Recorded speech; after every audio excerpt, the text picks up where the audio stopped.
on that.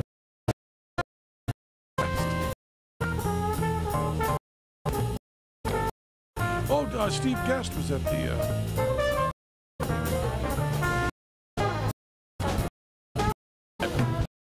Yep, okay.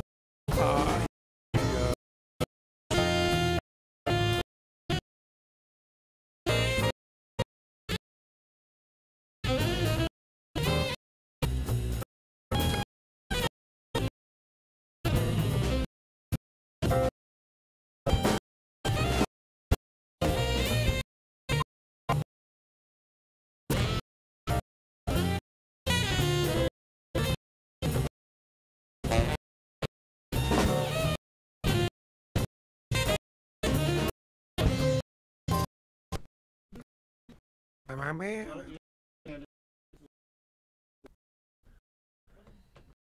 620.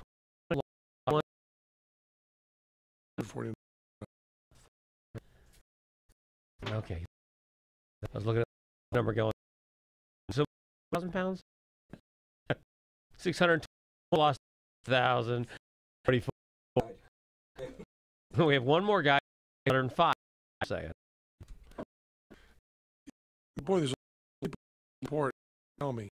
Great. Yeah.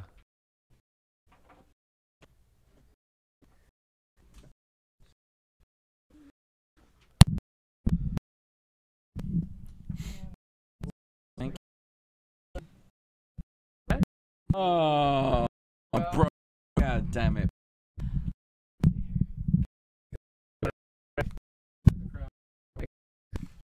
Crowd here. We're going to have a little while.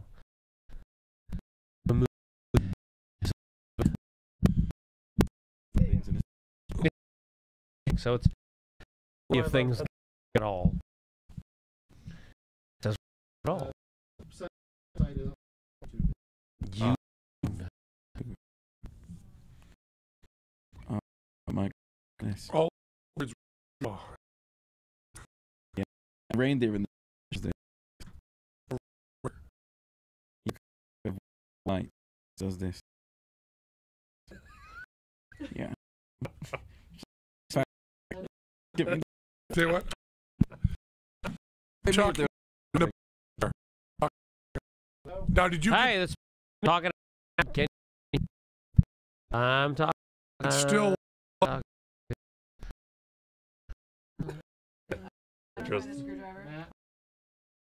Talking this volume, but maybe this one.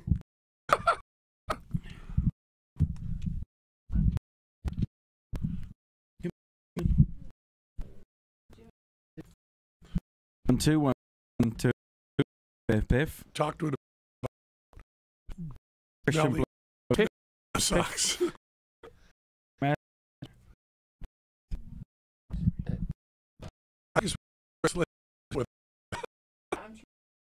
Problems. If you got. Oh, why don't we just move it? I mean, that solves the problem. Where am I? You have your podcast. Well, who? Who? Breast plant. Most people buy two.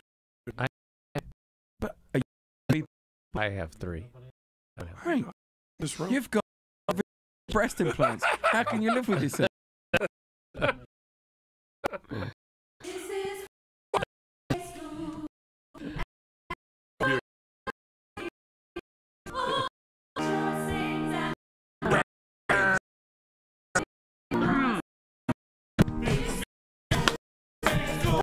And sister,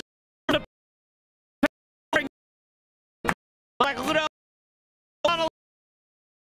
show studio. Yes. Didn't tell say must 13. That far off land. It's the wizard. Piff the magic. We'll have a go. Angela.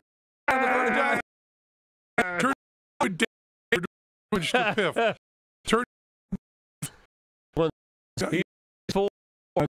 No, better. Yeah.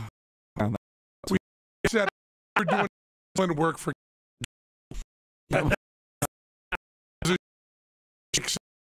Maybe someone. No one high blasted. And pre of my dear friend, imagine. Thanks for having me. It's on the having you.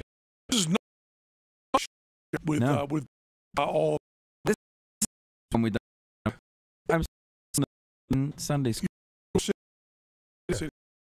Going in the no. party. Here. Yeah. I'm going to go over to the Tanya. We should all meet my spot. Into the Yeah. No, it's illegal. Oh, this. Other in Yeah. what's a If you're please, we're going to go to wondering about that. You saw yeah. if the song Piff's thing Jersey. so drive through Kennedy fan, president to eats. Yes. Did you? What? I didn't. Who was king? I mean, you need. Oh. It's everywhere in that. Order. Wow. Yeah. Airplane campaign stop. Mac. 2 fish sandwiches. George fries at now. Selling raised. I did that.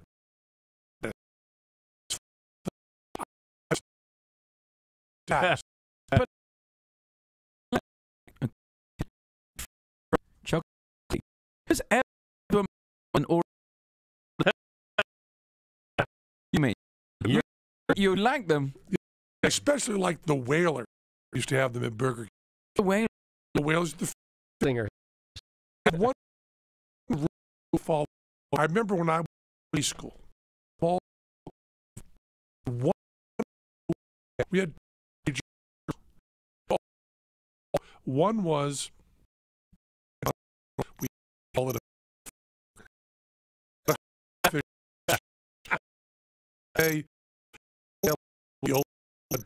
tried to do it. Really true to follow to be this. Fill out to. Is there a fish? Fill it out. Somehow make bro. Like now, do they talk?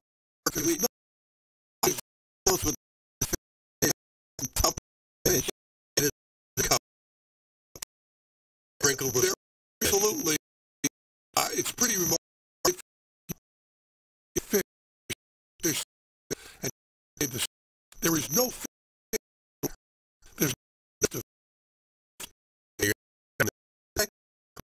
I went to you know it's in town. Sure. Restaurant. Like Yeah. Penn. The Don't grab. dipping sauce. Sure. Is it just free? Burger. Delicious. Several cooking shows.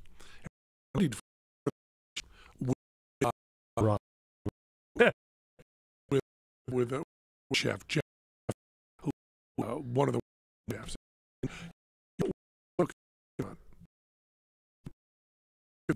Judge you're tasting people's food. All you think when you eat a dish is how do I mold that salt food. On the art even the cloud much that's he said Facebook scale me all in phrase. You just I mean yeah came back corn. Yeah. You know, that's salty. I so forgot. Is that is that's a once a cleanse. You got off it. Yeah, I'm on a plane meeting. I did when was much younger, 20 pepper and cake. Whatever that's 5 days, 2 days. You know what happened? Frat. Was a three all I was and I all in one damn day. We do understand. Also, potato diet. It's like a psychological thing. Yes, that you do as it's a thriller. It's an event. It's a way to, isn't it? It's a breakup. I want to tell you something, Piff. Our affection for another is yes, both in print and other medias. Cinematically. I forgot what this media is called, so I had to say other media. Audio? Audio media, don't ruin it. Thursday, I recorded a Sunday school with my friend Lawrence O'Donnell Jr. And then afterwards, I was at the Palms, and I'm always trying to get time with my friend Piff. And so I called him up. He was in the, he made himself be in the neighborhood, and we went to a coffee shop. And Piff said to me, which I had heard rumors of, and we talked about. The rumors are true. But Piff said he was eating nothing but potatoes. So I, who have been a little bit porky recently, I sat there with you drinking coffee, and I said, in honor of my friend Piff, I shall do the same. So as you are, so I am now. So you're back on potatoes? Yeah. Oh, we're back in the game. I love it. We're the game. It's so well, you know great. what? A couple of days before you started Tuesday, I started on brown rice only. Well, see, and then there were 3. I was gonna say this, but now I will. Wow. Wow, that's like everything, isn't it? Isn't it like everything you're about to say? Yes, I was going to say it. Then you will. I wrote to Cray Ray and says Piff's on potatoes, but my wife has just filled the rice cooker with brown rice. You said that mono diet brown rice and potatoes were interchangeable. Can I just make them interchangeable for this time? And he said, throw a little beans in the brown rice and you'll be fine. You want a little more fiber in there, and you can use them interchangeably. So you are on potatoes. Potatoes? I'm talking like Potatoes. Potatoes. You're on potatoes. Potatoes. You were on brown rice. I'm on brown rice. And I'm on both. Oh, wow. Keeping your options open. I like it. And I've been, it seems like, it's only been whatever it is, coming up on 3 years that I've been down to this weight. And I now find that there's a pattern where I gain weight all through the year. In December, just January, get rid of it all, and then start the pattern again. I'm at my heaviest at the end of November. That's always been true. Right. But I'll tell you, this year, Thanksgiving, see, we've been using the word rare and appropriate. Right. Right? We used the word from Jason, retro eating. Yeah. But there was a word. What's retro eating? Same as your inappropriate. Vomiting. Your old style. Yeah. Oh, what? Old style. Old style. Oh, so retro eating. Retro okay. eating. But the word we've been all looking for is simply the word feast. Yes. Just feast. Yeah. You just feast is a rare thing. Yeah. So on Thanksgiving, I decided to eat feast. And I tell you, I don't want to eat turkey anymore. It's disgusting. It's unpleasant. It took, 3 years, but I had no pleasure from the Thanksgiving. I liked the other stuff. Yeah, I was even besides. happy with the gravy because that's salt, fat, and sugar. Right. And I was happy with the potatoes. I was happy with the stuffing. Very happy with the pie. Very pleased. What kind of pie? I had a little bit of pecan, a little bit of pumpkin, and they did not have a good blueberry. By they, I mean my family did not. I'm going to come next year. Yeah. To your Thanksgiving. Well, You see- know what I did in honor of you and your mother? Yeah, I think We I talked ruined this, about didn't I? Yeah, I ruined this idea. Oh, yeah, you did. I actually. did. I single-handedly ruined this idea. You did, because I had prepared that for you. I made a mince pie. Now, singular, always a worry. Right. He made a wanted mince pie. tartlets. He wants Immediately, I tartlets. was like, that doesn't sound good. Yeah. You're only supposed to make the tiny ones. I Because did the not thing know is, that. he had a huge mince pie about the size of my face or something, and not for long. You haven't got that big a face, Piff. What? Are you kidding me? Get a pie out. Let's measure. You want to see my pie? He made a massive mince pie, and mince pies are supposed to be small things so that you can put in your mouth and you get an even balance. I don't want to revisit old wounds, but look, you get an even balance Of course. of pastry and mince. Of course, that is the big problem with stunt candy making. They make a giant Reese's peanut butter cup, and Right. they have thrown off the balance. Right. And they don't seem to understand that everything is proportions. Yes. So you can't make, unless your candy is going to be just sugar, in Right. which case you can make a bunch. But if you get a Snickers bar, Yeah. a giant Snickers bar is not going to give you the joy of a Snickers. No. 12 Snickers bars is going to give you the joy of the Snickers. yeah. Exactly. When I was America's Got Talent, it was sponsored by Dunkin' Donuts, and there were 0 donuts present during that whole time. What? And also the coffee, which was liberally placed around the, especially iced coffee, around the hanging out areas. I'm doing bunny quotes. People can see this, right? I don't know why. Well, you can do bunny quotes. Mostly Some are can. hearing. Most of them are hearing. Most of them are hearing. Piff just did bunny quotes. The iced coffee that was hanging around the areas, that was poison. It was literally poison. I went to drink it on numerous occasions, and the producers would come running over to me and go, no, you can't drink it. It's some weird chemical. It's designed to look like coffee. I was like, you know what else looks like coffee? Coffee. Why don't it look like coffee? You can put it away in a warehouse and use it again next year. Was it because they wanted the exact hue? Yeah, I think it was hue had like. to be And I imagine I it's guess fake it did, ice, right? I guess it didn't melt the ice, but they could have fake ice with regular coffee. Plexiglass ice. It would just be lukewarm coffee instead of iced coffee. I'm with you. But also, no. I think he's talking about what hue would look exactly right on camera, Right. and the Oh. hue of coffee probably doesn't look as right on camera. Well, I also, believe this is a hue. what question. happens if you leave coffee Who and is milk? responsible for the who? Does it separate over time? Is it like oil and water? No. No. Oh, well, there goes that. Now, theory. That's a good one. how do you say the word hue? Hugh. Good. How do you say the word herb? Herb. How do you say the word hotel? Hotel. House. House. Hello. Hello. What are you doing, guys? What are you doing? We're sophisticated. You We ruined hold it. out our pinky when we say it. Now, the reason I had to go on potatoes was because I was turning into Fat Piff. Yeah. Yeah.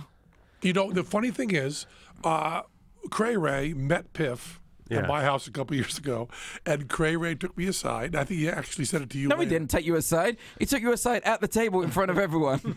That was how aside it was. But it was no, sort of a front. we It talked, was definitely in the front. Took you to the front. and he pointed out, which I had never thought of, that any human being moving to the United States will gain 20 pounds. You just do it. It definitely has nothing to do with successfulness and being able to afford more food. It doesn't. Well, it's like when I was in England and I learned how to drive, I definitely gained another 10 pounds. That was my driving weight. Oh, really? Because I wasn't walking everywhere and carrying all my cases everywhere.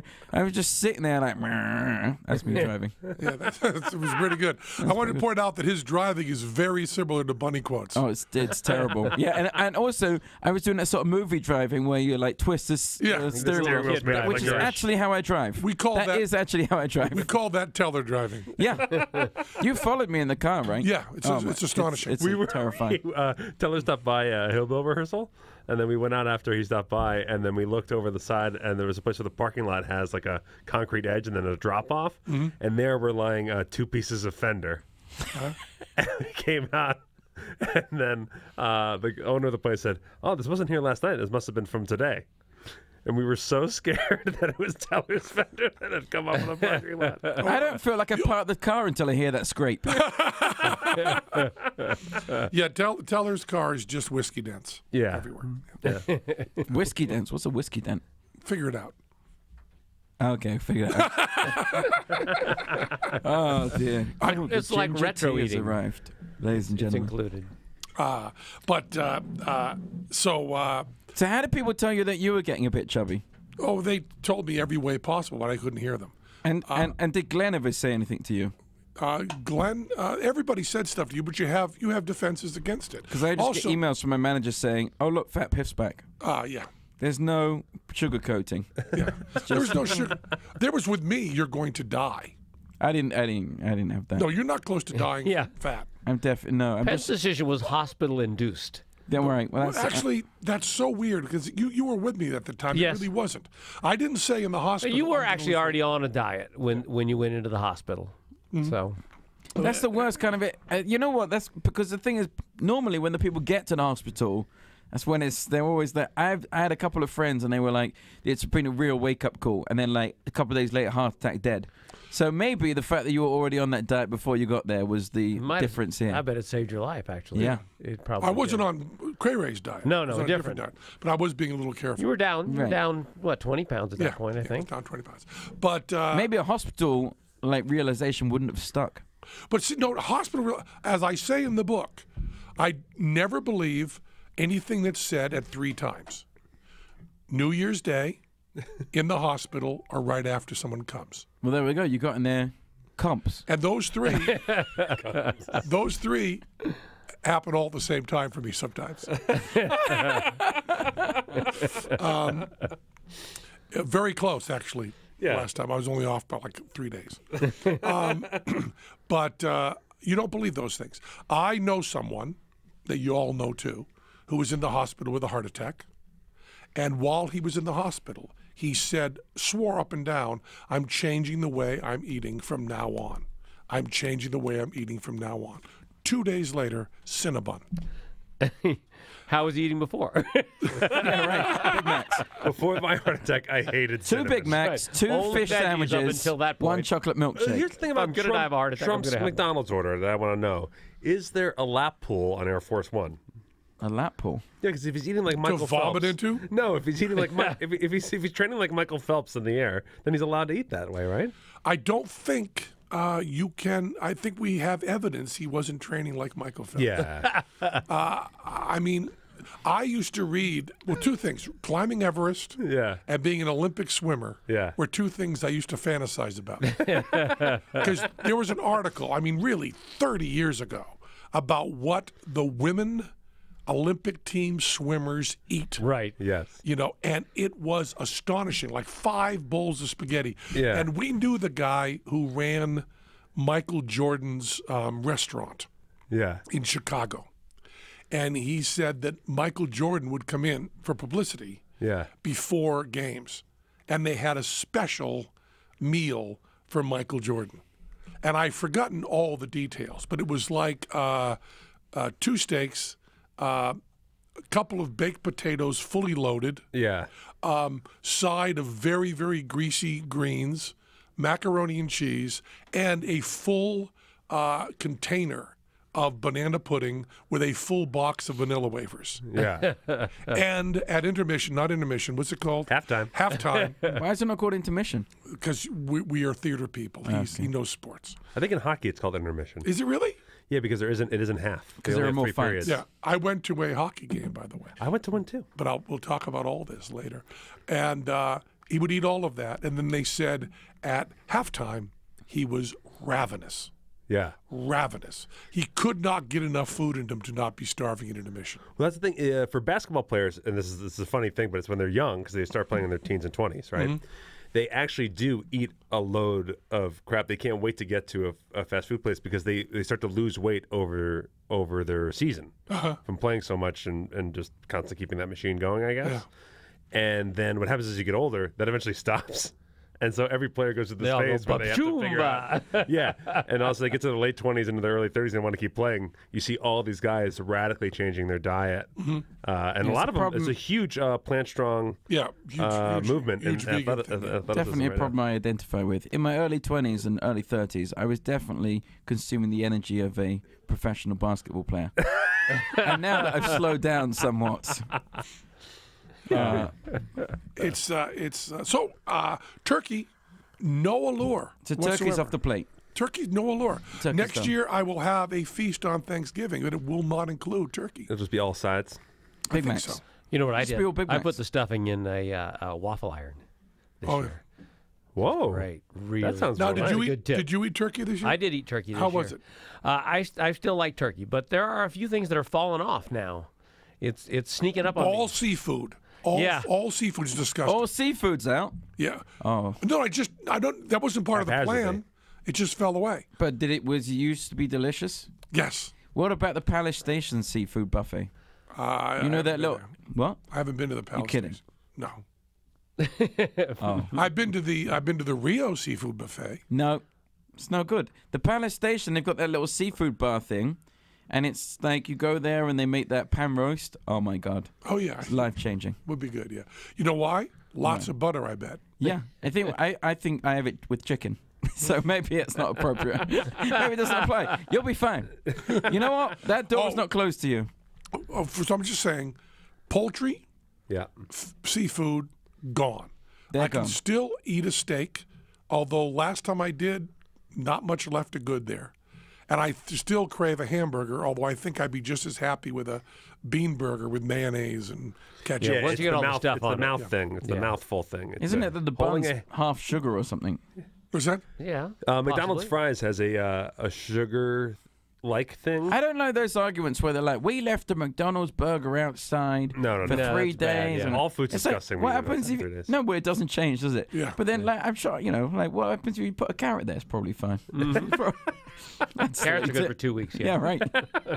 No, the McDonald's puts it's like a dextrose, some kind of weird sugar-like thing. So it just pleases. It's not The bun is officially a cake or something. Of course, none of these facts I can back up with actual science, but let's just accept them as true. No. The bun is officially listed in the Piff Book of Facts as a cake. Yeah, the bun is a cake. But let's just tell you this: French fries, Yeah. which are arguably one of the worst things for you, Yeah. French fries have not gone away. They're know. delicious. But isn't know. it part of it the ethical treatment of the animals? Are you Well, the starting French to fry, the feel potato, differently about what? the way animals are treated? You know, it's amazing. I mean, we did a whole show on bullshit against PETA, and I've never felt. But reading the Harari book, Yeah. Right. *Sapiens*, reading *Homo Deus*. Yeah. And also not having, it's amazing. If you don't have the physical cravings, it really is true that the emotional and ethical stuff takes over. I'm not comfortable with how animals are treated in factory farming at all anymore. Yeah, and I think it started to hit home for me, not on the individual level, but on the large level, like the actual global consumption of meat and how it affects everything. It's what started to bother me as well. Yeah, and the other thing that does not go away, I'll tell you, I'm going to England in a week or so. I'm going to England a week from Monday, just to do that Milk a cow. milking a cow. You're gonna go milk a cow and Top Gear. What's it called? Grand Oh, no, it's not Grand called Tour. that. It's changed. Grand Tour. Grand Grand Tour. Tour. Grand Tour. I'm only going over there one Second day gear. to just drive a car quickly. Not as quickly as they'd like, but quickly. And I will tell you, English bread and English butter is the food I want the most. Really? Oh yeah, that would be good. Like a really thick slice of bread. Well, yeah, but the thicker the slice of bread, the thicker the slice of butter that has to be on top of it. Exactly. Have to keep that. You know what? Ratio. One of my favorite foods in England is that I might have this time. I love the cheddar and pickle sandwich. Oh, the ploughman's lunch. Yeah. That And is delicious. I try to tell them I want that pickle that you put on it, but it's a special brand. Branston's pickle. Branston pickle. Yeah. Branston pickle on a very sharp cheddar on a very funky bread. Like a big sort of doorstop bread. Yeah. Yeah. One of the best Doorstop foods bread. ever. Yeah. I actually, in England, they're so good at this. And I had the list of things the English are good at. Here we go. All right, now we're up to 2, are we? From the top. Pop music. Yeah. Pop music and cheese and pickle sandwiches. And I'll think of some others. Great. That's so kind of you.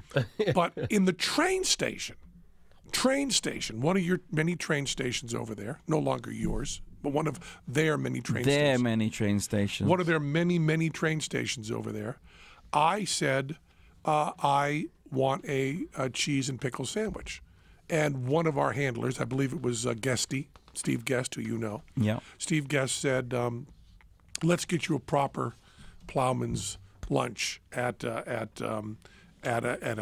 pub. And I said, I want now, because I'm American. So I went and got a little, those triangle boxes that contain a sandwich cut in half, put one on top of the other, that sit there sweating in the convenience store. Yeah, I lived off them for years. I got one of those. You said what? I lived off them for years. Yes. They're delicious. Yeah. What do you think I said? I thought you said you lifted them. I was going to say you were I shoplifting. lifted them for I grew up years. stealing sandwiches in England. That's why I had to leave. The whole Magic Dragon thing is just a cover. Just a cover to run. I was seeing you. You'll never recognize me in this Yeah. costume. I was seeing you as the Artful Dodger. Oh, my goodness. Yeah. But I lived off them, not lifted them. I had one of those at a train station. Fabulous. Really good. Now, do you know how to increase the taste of those 200%, which you might enjoy on your next trip? I don't. Stack them up, eat them together. Oh, my God. Just so good. You would think there's a polite Unlike the nodding of sandwich thing, the approval here. scale thing is better. There's a little nod of approval. Oh, yes, of course, Piff. That sounds no. Until you try it, you do not understand the joy this will bring you. Okay. Now, I'm happy that you're all cynical right now, but all I'm telling you is I'm not you cynical. will come back to me, cap in hand. You will buy caps to have them in hand. So that when you come back to me, you will say, Piff, you were correct. That is at least 400% better than eating it singly. You just said 200%. Yeah, I increased it. Okay. Now, you are the one who told me where to get fish and chips Yeah. in London. Yeah. You did all my... I trust you. You're my culinary guru for England. And I'm your culinary guru for losing weight. So how does it feel, day 4, Thursday, fine. Friday, Saturday, I Sunday? had pancreatitis for 4 years, guys. Oh, You no, guys this are- is a party. Yeah, you're going to feel a lot better. oh, my God. I was speaking to Godot the other day, and he was like, well, day 3, day 4, really gets tough. No, I'm not shitting blood. I'm totally fine, guys. Turns out I'm actually totally fine. I love it. You know what really annoys me? Is there nobody we know tougher than you, Piff? Is that right? Oh, I'm only... No, look, there are many things I'm not tough at all about. Spiders, for example. Kill them all. They should all be dead. But this... I would say that's a tough position. What, killing all spiders? Yeah. Why? I mean, I would say that's a tough guy. It has killing in it. Yeah, but I'm outsourcing it. As soon as you outsource the killing, you lose all toughness. I see. You're good point. There was so I'm eating delicious potatoes, and I spent all my time before thinking about what I was going to eat. And so I love the fact that, my friend... That's a really good point. Isn't that a great Yes. point? We're both friends with Richard Wiseman. Yes. Now, when I was over in England, in Scotland actually, in Edinburgh doing a festival this year, I saw Richard, and he was telling me about Huel, which is the human fuel, whatever it is. It's some like meal replacement thing. Mm-hmm. And a light bulb went on my head. I was like, wait a minute, I don't have to worry about what to eat on tour, because on tour I get to like 11, 12, 1 a.m. in the morning. I'm in who knows where, Yeah. and I'm trying to find food to eat, and it's always like the shitty club food or whatever. And so the best thing about this is, I don't give a shit what I eat, Right. because it's a potato. Yeah. It's, another delicious potato. Yum, yum, yum. Yeah, it's really Lesson great. 1, he has learned. Yeah. Snatch the potato from your hand Yeah. in 2 weeks. Yeah. Yeah, I'm fair. So I got 2 weeks of potatoes. Now, let's just say I would not be doing this were, and I could still be wrong here, but the difference between when I was doing the old, maple syrup bullshit Yeah. cleanse, which I did for health reasons at the time, from the pancreatitis shitting blood days. So I did that for health reasons, and I felt terrible all the way through. Mm-hmm. And then at the end, it felt terrible. Now, having known you, Godot, and Matt Donnelly, then all of you have had a lot more energy and been a lot more happy since I first met you. Much happier, Yeah, much yeah, more yeah. productive. Everything good. Yeah. Yeah, of course, it would be great if all this was a ruse and you were just Cocaine addicts. cracking coke addicts and knee deep in hookers. But I believe it's Knee deep in hookers is not that good. You want to be at least surely tits it depends how endowed at you least are. tits dipping deep in hookers. Right. Oh man, she had the best knees, you guys. Worth every penny. But you don't want if you have hookers, get them above your knees. Well, that's where I've been going wrong with these years. I've had ankle All high the money hookers. wasted. All the money's wasted. So I'm having potatoes, and they're delicious. And when I was doing America's Got Talent, when I did Penn and Teller Flawless, I was definitely a lighter Piff because I was not a successful Piff. And over the last couple of years, I've been touring and living in Vegas for the last 2 years. Definitely a chubbier Piff. And every time I go on the news, like I get, oh, look at Fat Piff. That's from your manager, from everybody. No, from YouTube, which is just like you the looking at sea of yourself. evil. No, because what happens is other people look at me and then they say, oh, look, somebody commented and said Fat Piff on YouTube or Instagram, whatever. Yeah. So Penn and I... Friends always forward that right to you. They're nice. Exactly. They're Well, nice we're shooting a TV special in middle of January. We're doing the first ever Piff the Magic Dragon television special. Penn is playing the role of Pop the Magic Dragon. Yes, I am your Or father. at least he knows where to contact Pop the Magic Dragon. Yeah. Because you never see them together. Never. So I'm doing that, and I thought, as an experiment, I need to lose the weight. Why don't I do the potato diet, hop over to your fancy way of living, see how I feel, and if I feel as happy as you three, then perhaps I'll stay on it. Yeah, well, I think we've had, I guess, one or two people. One is your partner, right, Matt? Paul, who didn't fall into the groove. He did not fall into the groove. Did not. Because here's the thing. I could just, how often am I going to do TV specials? Maybe once every year, 2 years. Let's say year at best. So I could crash diet every year, lose that weight, be TV Piff for the rest of my life. But maybe by following your diet, I will find a new way to live. It is really, really nice. Or maybe not, but who knows? Let's find out. But I'll tell you, I'm going to stay, I believe, on the potatoes until I leave for the country of your origin next Monday. And on Monday on British Airways, we're flying, not Virgin this time. On British Airways, I will allow them to bring me some delicious bread and butter. I'm hoping to lose 6 chihuahuas. How many are you hoping to lose? Well, I'm up certainly 20 pounds from where I should be. 4 chihuahuas. But That's the only way I can deal with your American measurement system is by relating it to chihuahuas. And but ideally, I've always wanted to get down to the weight that Cray Ray wants me at. And what's that? He wants me at 215. Right. The lowest I've been is 225. He wants me at 215. He wants me 10 below. So you were once 2 chihuahuas away. Yeah. Yeah. How does a Chihuahua compare to stone? No idea. That's why I have to work in. Because I understand stones. I don't understand pounds. I don't Now, understand stones. You want to lose a half a poodle dog, is that right? No. Well, how much is a poodle dog? Don't change my metric system on me. Oh, God. I want to lose 6 chihuahuas. 6 chihuahuas. 30 pounds. Okay. No, I don't. I want to lose 3 to 4 chihuahuas, but I should lose 6 chihuahuas. Okay. I'd be happy if I lost 4 chihuahuas. Yeah. 4 chihuahuas is TV Piff. I'm trying to. I will probably get 4 chihuahuas, and I'm shooting for 6 chihuahuas. But if all went perfectly, I'd hit 8 chihuahuas. Where are you, Godot? I'm probably 3 Chihuahuas higher than I should be. And you, Matt Donnelly? I'm probably 6 chihuahuas, 6 or 7 chihuahuas. It goes without saying these are all long-haired chihuahuas. Thank you. Yeah, I was assuming long hair. We should Just should the listener be confused. How much is half a poodle? Here's the problem: is now that we're talking about it, I want to eat a chihuahua. Half a poodle, I believe, is It's got to be 7 chihuahuas. yeah. Yeah. Has having a poodle affected your outlook on eating meat? No, I don't believe so. My poodle dog, we have a cordial relationship. He's gigantic. He's a 70-pound living thing in my house. He weighs as 14 much as chihuahuas. my daughter. He weighs as much as my daughter. Hang on a minute. You're kidding. He's 70 pounds. That's 14 chihuahuas. That means I was spot on with half a poodle. Did I not say 7? Yeah. Guys, I'm like the Rain Man of dogs. Oh. That is the greatest thing I've done all week. I'm happy with that. It's a miracle. If my career ended today, I'd be okay. I'm going to do And it might. Well, who knows? I'm going to do a couple of ads. Yeah. And then we'll come back to Piff and our exciting discussion here. Unless you're somewhere south of the equator, sweater weather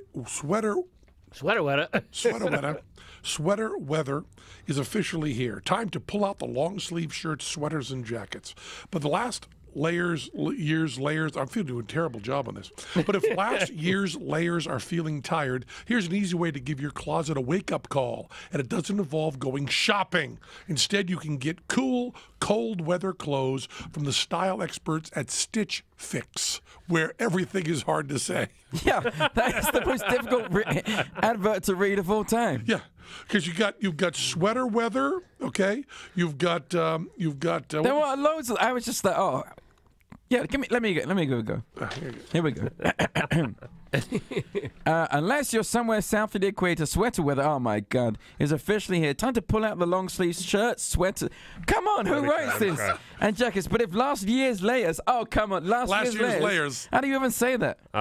This year we've taken everything you don't like shopping about clothes and we put red leather, yellow leather, red leather, yellow leather, every single thing that we're shopping for. Okay. Anyway, Stitch Fix. Can you say that? Stitch Fix. Stitch Fix. No. Stitch Fix. Oh, Stitch Fix. God. Stitch Fix. Stitch Fix. 9 fine. Clothesandshit.com. Stitch Fix. Stitch The Fix. six sheep sick. I'd like a Stitch Fix sandwich, please. They've taken everything you don't like about shopping for clothes. bread The and crowded parmesan. malls, the Wait a minute, it's the opposite of fish sticks. Stitch Fix. Stitch Fix, the opposite of fish sticks. Guys, I want commission for that when they use it, as they will. Eat fish sticks. Wear Stitch Fix. And replace them with one simple website that does all the work for you. Just go to Fishsticks.com. No, stitchfix.com, and answer some basic questions about your sizes, your favorite styles, and your budgets. Your personal stylist will take it from there, handpicking 5 pieces based on your preference. For a small styling fee of just $20, if you keep any item in your fix, the $20 gets applied to a credit. This is a great deal. It is. The 5 items are delivered to your home. You try them on and only pay for what you keep. Keep sending anything back you don't want. Just send back anything you don't want. Best of all, there's no subscription required and no club to join. Get your fix monthly, quarterly, or whenever you want, so long as you get it. I promise you'll be hooked. We should mention the shipping is free both ways, too. Shipping is You free know that? both ways. Cool. Yeah, it's great. Get started now at stitchfix.com/ Penn. That's right. Is that right? Yeah. Oh, I'm on a roll. And you'll get 25% off when you keep all 5 items in your box. 25% off. That's huge. That's stitchfix.com/ Penn. to get started today. Stitchfix.com/ Penn. I've got an advert. Okay. Like fish sticks? Want 5 fish sticks? Want a whole handful of fish sticks? Go to fishsticks.com. Enter fishsticks.com / Piff. Perfect. And you'll receive 100,000% off your order because it doesn't exist. Do you ever send out, does Piff send out mail stuff? What do you mean mail stuff? Do you send things in the mail to fans? We do. Do you use stamps.com? We don't. You've got to start. It We really use is great. minions.com. No, We well, Minions should use stamps.com. No, yeah. It's fabulous. The U.S. Postal Service is an important tool to any business, reaching every household every day. Stamps.com is the easiest way to access all the amazing services of the post office. Stamps.com never closes. Print postage for letters and packages at your convenience 24/7. Print postage for any mail class right from your own computer. The exact amount of postage every time. Never underpay or overpay again. Stamps.com saves you time and money, which you can use to grow your business. I can mail any letter, any package using just my computer and printer, and the mail carrier picks it up. There's really nothing to do this. It's great. Mail everything from postcards to envelopes to packages, domestic or international. All those Australian Piff lovers. Oh, yeah. They get ruined by the USPS. Yeah, we got to fix this. Click, print, mail, and you're done. Convenient, easy, reliable, efficient. Stamps.com brings all the amazing services of the U.S. Postal Service right to your fingertips. Buy and print official U.S. postage for any letter, any package, any class of mail using your own computer and printer. They'll send you a digital scale, Piff. A digital scale. You no longer have to do it in chihuahuas. Well, I don't know how to work it. They will convert. or they can make the scale work in chihuahuas. Yeah. It's an easy fix. It's digital. You can do that easy. I use Stamps.com because I make other people use it. And Matt Donnelly, you use it for all the scoop stuff. Yeah, we send a lot Godot of t-shirts use it for and barbecues. Use it for everything. And right now, you two can enjoy the Stamps.com service with a special office that includes a 4-week trial plus postage and a digital scale. Go to digital scale. Digital scale. Go to Stamps.com, click on the microphone at the top of the homepage and type in Penn. That's Stamps.com. Enter Penn. Nice. I've got another one. Okay. Hey, eating potatoes all day long? Go to cramps.com. I performed in Vegas Strong. Oh, yes. And Vegas Strong, I was on the bill with Jay Leno, David Copperfield. Mm-hmm. What did DC do? He did his squeeze box. Oh, yeah. He did that. He did the squeeze box thing. He also said, very oddly, during rehearsal, he said, I will do a costume change right here. And he put on a jacket and sunglasses, and then the bit started, and he took off the jacket and sunglasses. So the costume change is for that first 4 seconds of taking off the jacket and sunglasses. Was it a bright summer's day at this point? Yeah, it was bright. But chilly, but surprisingly chilly. He needed a jacket and sunglasses. And he used the jacket and sunglasses as something to take off. Then he got in his squeeze box and did it, and they played some Prodigy music, and he did that. But they didn't go to the vocal. Did he also do some metal grinding? Doesn't he do metal grinding in this trick? I believe there's other people doing metal grinding. Oh, other people are doing the metal grinding for it. He's just got so many axe to grind that he has to do it. No, I'm kidding. And but he does the whole metal grinding thing, right? Mm-hmm. Oh God, I love him. And he also did, the thumb thing. Yeah, hold your hands out. That's a good bit. Yeah, you hold that, wiggle your thumbs, and now do that. That thing, which the audience seemed to love. 11,000 people together loved it. And then Imagine Dragons. Have you seen the Imagine Dragons? I have not seen the Imagine Dragons. Pretty good. A young fellow who looks very good in tight silver pants. There you go. Who sings well, and who has wonderful lyrics and the best drum sounds. I've decided that all you should do in a stadium is drum music. Drums sound wonderful. The reverberation in a huge room and the back slap on a drum is just kind of... That's nice. Whereas a guitar sound, right. Not good slapping back. And Imagine Dragons have a lot of drums. As a matter of fact, at one point in the Imagine Dragons, 4 of the band are playing drums. Wow. It's like Spinal Tap. How many are in the bands? 5. I was going to say, it's like all my college parties. Yeah. Everyone's sitting around playing a drum. And they did Thunder. Yeah. It was wonderful. And Dan Reynolds, who was the lead singer for Imagine Dragons, spoke from the heart on stage to 11,000 people during this benefit. And I've got to tell you, it's one of the few times in my life that I believed every single word. He spoke of his love of Vegas, and he spoke of Vegas Strong, which I, during all the red carpet interviews, said it should be human strong. No matter where this happened, we'd have the same outpouring. But he had this kind of slightly provincial and tribalistic view of Vegas. He brought up on stage his high school teacher. Oh, wow. He mentioned the high schools that each of the band, no, that was the Killers, mentioned the high school each of the band members went to. Mm-hmm. And there was this kind of feeling of stuff that I shrug off and don't care about. And in the hands of Dan Reynolds, it seemed really, really beautiful and heartfelt. Yeah. And we also had, we did inflatables, the giant inflatables. Yeah. And we had, tell me his last name, Bryce. He plays baseball. Harper. Bryce Harper. What a nice guy. Yeah. Great guy. Yeah. And he did the inflatables thing, which all and I were in big mascot suits. If that bit had ever been written for a place, it was a stadium. Wow. When 12-foot Penn came out on stage, they went crazy. Now, I have played. Now, you toured with Mumford and Sons. Yeah. So you've played stadiums a lot. Yeah. Yeah. And I don't know which of these feelings you had. The last stadium we played was a Penn and Teller thing. And I was on stage with microphones and my glasses and a huge stage. And it was, I believe, the loneliest I have ever felt.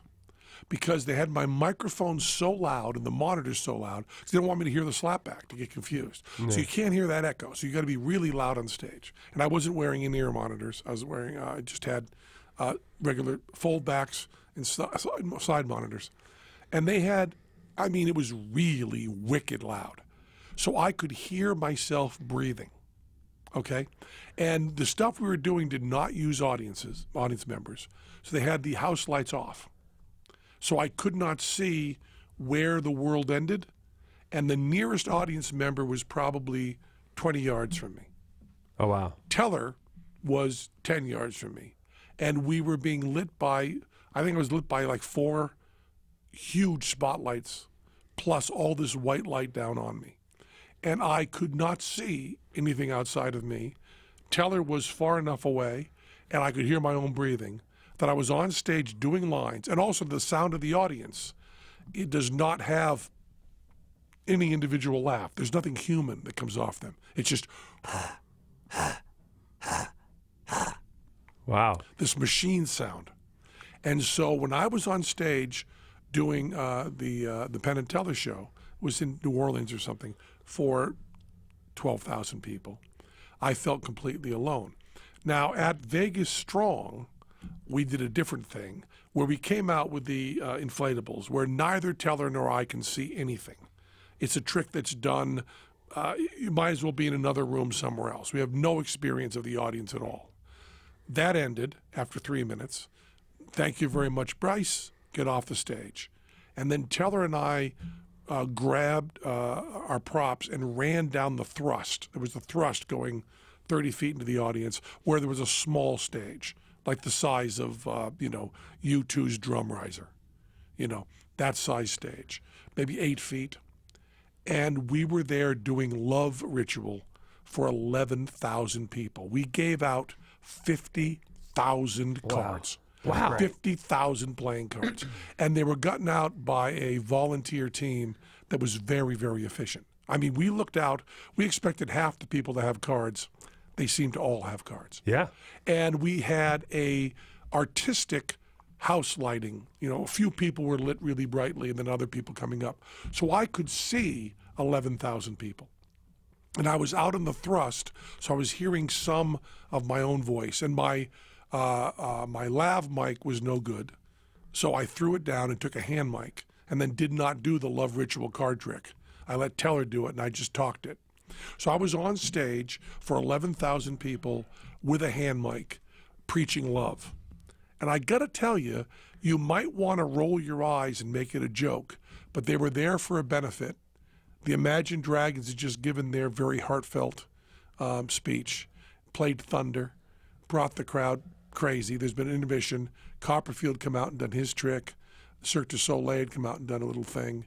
But they weren't addressing the issue. And we came out and did Love Ritual, as we all know Woody's trick. And I could see 11,000 people. And I could hear them, and I could look out and see people as close to me as you are, make eye contact with them, and then bring my eyes up and extrapolate to all the people around. And with these lit spots all over, I could see people very far from me. And I got to tell you, it was kind of sort of beautiful. I try to be real kind of showbiz jaded a little bit, but being out there on stage, and it was supposed to be. It's about the Las Vegas shooting. It was about that. And it was raising a metric shit ton of money for the survivors of that and the people that need money for that.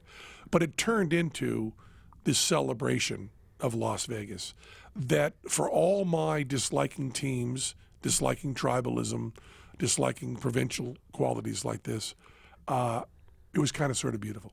Yeah. It was kind of sort of... You're celebrating the qualities of Las Vegas, not to the detriment of anyone else. Yes, very much so. Yeah, and Las Very Vegas much so. has its own thing. I mean, And it is when we not just had tribal. 11,000 people holding matching cards over their heads screaming, "I found love," it was pretty great. And the tag that I put on it, "You're going to die bitter and alone," we didn't do that. Yeah, you left that We on. left it. We left it on a bright thing. And then you talk about great, man. You talk about great. Even the rehearsal was great. During the rehearsal, they came over to me and said, we had just done our sound check, and they came over to me, and I kind of sort of didn't know this, but they handed me a hand mic, and the guy said to me, "You're singing with Dan, Brandon, and Wayne, right?" And I went, "I guess I am." And the sound from the Killers band, which is, by the way, a killer band, started playing Viva Las Vegas. Now, to me, when I first moved to Vegas, everybody that came to visit me, I played Viva Las Vegas at deafening volumes, okay? I knew Doc Palmas through Lou Reed. Doc Palmas, who wrote Viva Las Vegas 20 years before he had ever visited Las Vegas. Prescient was Doc Palmas. And I had seen a zillion Elvis impersonators. I have a playlist that I've had, used to be a CD, that has every version of Viva Las Vegas I could find.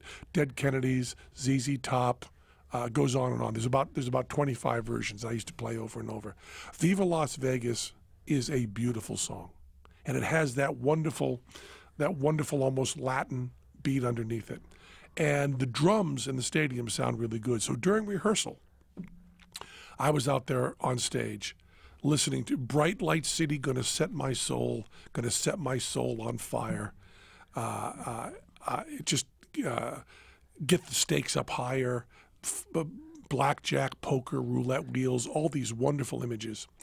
And I was on stage in my jeans and in a work shirt, and I was standing next to Wayne Newton, who had his arms around me. And Dan Reynolds sang the first verse, and then Wayne Newton and I came in with Viva Las Vegas, Viva Las Vegas. And I got to tell you, it was kind of one of the real beautiful, memorable moments of my life, because Wayne That's a Newton real showbiz was moment. looking over at me during rehearsal and just laughing his ass off. We're singing Viva Las Vegas, and I leaned over to Wayne and I said, "Elvis is in the building." and Wayne laughed, and we then did the rehearsal, and I walked off stage, and Max Reynolds, Dan Reynolds' brother, who's the manager of the Imagine Dragons, who had called us to ask us to do this, he said, "By the way, we were the fastest to say yes. Other people said, 'We'll get back to you.' He said, 'We're doing a benefit for the shooting.' We said yes." He said he was really impressed with that, and that Glenn got back to him within 5 minutes saying, "We're doing this, just tell us what we need to do." Max said, "Those moves you were doing, you were dancing during Viva Las Vegas." I said, "I was doing exactly Elvis's moves when he did them from the movie." I said he was doing the thing with Anne Margaret. And I said, apparently no one else on stage knew those moves. He said, "Are you going to do those during the show?" I said, "Yes." It's called a rehearsal. And then we went on. The Killers finished their set. The crowd was out of their minds, and all of a sudden, the stage manager came over and started handing out mics, like communion. He handed Wayne Newton his mic, handed me my mic, handed Teller his mic. Carrot Top was standing next to me, and he said, "Hey, they didn't give me a mic." I said, "I know." He said, "Well, they didn't give me a mic." I said, "I know." He said, "Well, I didn't get a mic." I said, "I know." Then Viva Las Vegas started, and we were all herded up on stage. And Cirque du Soleil was over one side. And then there is a picture, and I don't look much at pictures of me on stage, but there's a picture of me, Wayne Newton, Dan Reynolds, and Brandon Flowers all lined up, all with hand mics, all mouths wide open, singing our hearts out, Viva Las Vegas, for the love of Vegas. And there's Carrot Top with his hands in the air, no hand mic. One of the truly great pictures of my life. And the other thing that they did, which I love when entertainers do this, okay? Dan Reynolds is singing, turning day into nighttime, turning night into daytime. I think that's the verse he was singing. He's singing that out. And Brandon Flowers turned around, came over to me, gave me a handshake and a hug and said, "So glad you're here, man. So glad you're here." And then Brandon Flowers took over, and Dan Reynolds came over and went, "So glad you're here, man. Good to be here. Thanks." And it was just this great thing. It was really happening on stage, and it was Viva Las Vegas, and then a whole crowd screaming, 11,000 people screaming Viva Las Vegas. And these are people that don't really know the song. Yeah. I mean, this is not even my generation. This is a generation behind me. Yeah. I mean, really 70-year-old people know Viva Las Vegas from the real original. And it was just an explosion. And then the Blue Men were on stage from the Blue Man Group, and they had these huge confetti cannons. They're firing off, and it was a wonderful, wonderful moment. And I usually go through and just kind of coach through benefit stuff. I mean, I'm glad to be there, glad to help. And although I feel it intellectually, I don't feel it emotionally. I got to tell you, I was feeling it emotionally. That is not my experience of performing in stadiums. It is not. Here's the thing about stadiums, and this sounds like we were doing. We had to do a show that night, like every night in the year, so we couldn't be there. But that sounds like a good time to be in a stadium. It was, because those times are not that common. Because mostly what happens is when we did this tour of Mumford & Sons, the first half was in theaters. Now that's the die-hard fans who are like ringing up at 6 a.m. to get those tickets, get them on sale. Then they go into these big arenas, and that's the die-hard fans and their friends. And their friends just said yes. Probably haven't even paid for the tickets yet. They're just standing around talking, going out, getting beers. We had a great time in these theaters. It was me and my assistant. We playing between 1,500 to 3,000 seat theaters. It was the greatest. I can't remember, it was like 10 gigs or something. It was perfect. Then they rang up and said, "Hey, that went so well. Let's extend it into the arena part of it." So we turned up in Newcastle a day early for a rehearsal. It was just me this time because they only wanted the shorter set.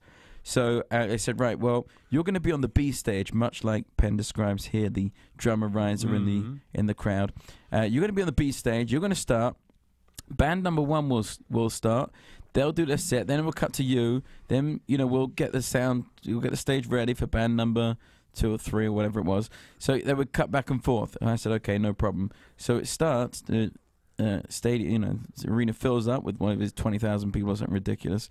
And at the beginning, all those people who got in early, who are the die-hard fans, the 3,000 of them are just at the front of the arena. I am at least a parking lot away from these people, at the very least. So it's just some sort of grumpy guy shouting at people that no one can really understand where he's shouting from. Then a band comes on, everyone's happy. Then this grumpy noise keeps coming back on. Now by this time you got maybe like 7,000 people. People are starting to, we're starting to lose the die-hard fan. We're starting to dilute the pool of attention here. By the time the band came on, just before the band came on, it was me in an ocean of people, 20,000 people, all of them trying to work out who that annoying dickhead was. And at one point, finally, all of them, as one, fixated on me in the middle of this tiny stage. At that moment in time, I did the hilarious bit of my show when I break my dog's leg. All the audience really saw was a grumpy lizard who they finally worked out was the one that was annoying everyone so much. They then turned to look at them, and that little lizard broke a tiny dog's leg. I would do this bit later in the show when I would join them on stage and do a sing-along. I'd join the band on stage. And every date before that, they'd said, you guys enjoy Piff the Magic Dragon? 3,000, 1,500 people go crazy. "Oh, yeah, we love the little grumpy lizard." In Newcastle, Marcus, who's the lead singer, said, you guys enjoy Piff the Magic Dragon?" And as well, the audience went, boo! Fuck the little magic dragon! Boo! And I'm in the wings like, oh, this isn't good. And the whole band like freeze and go, really?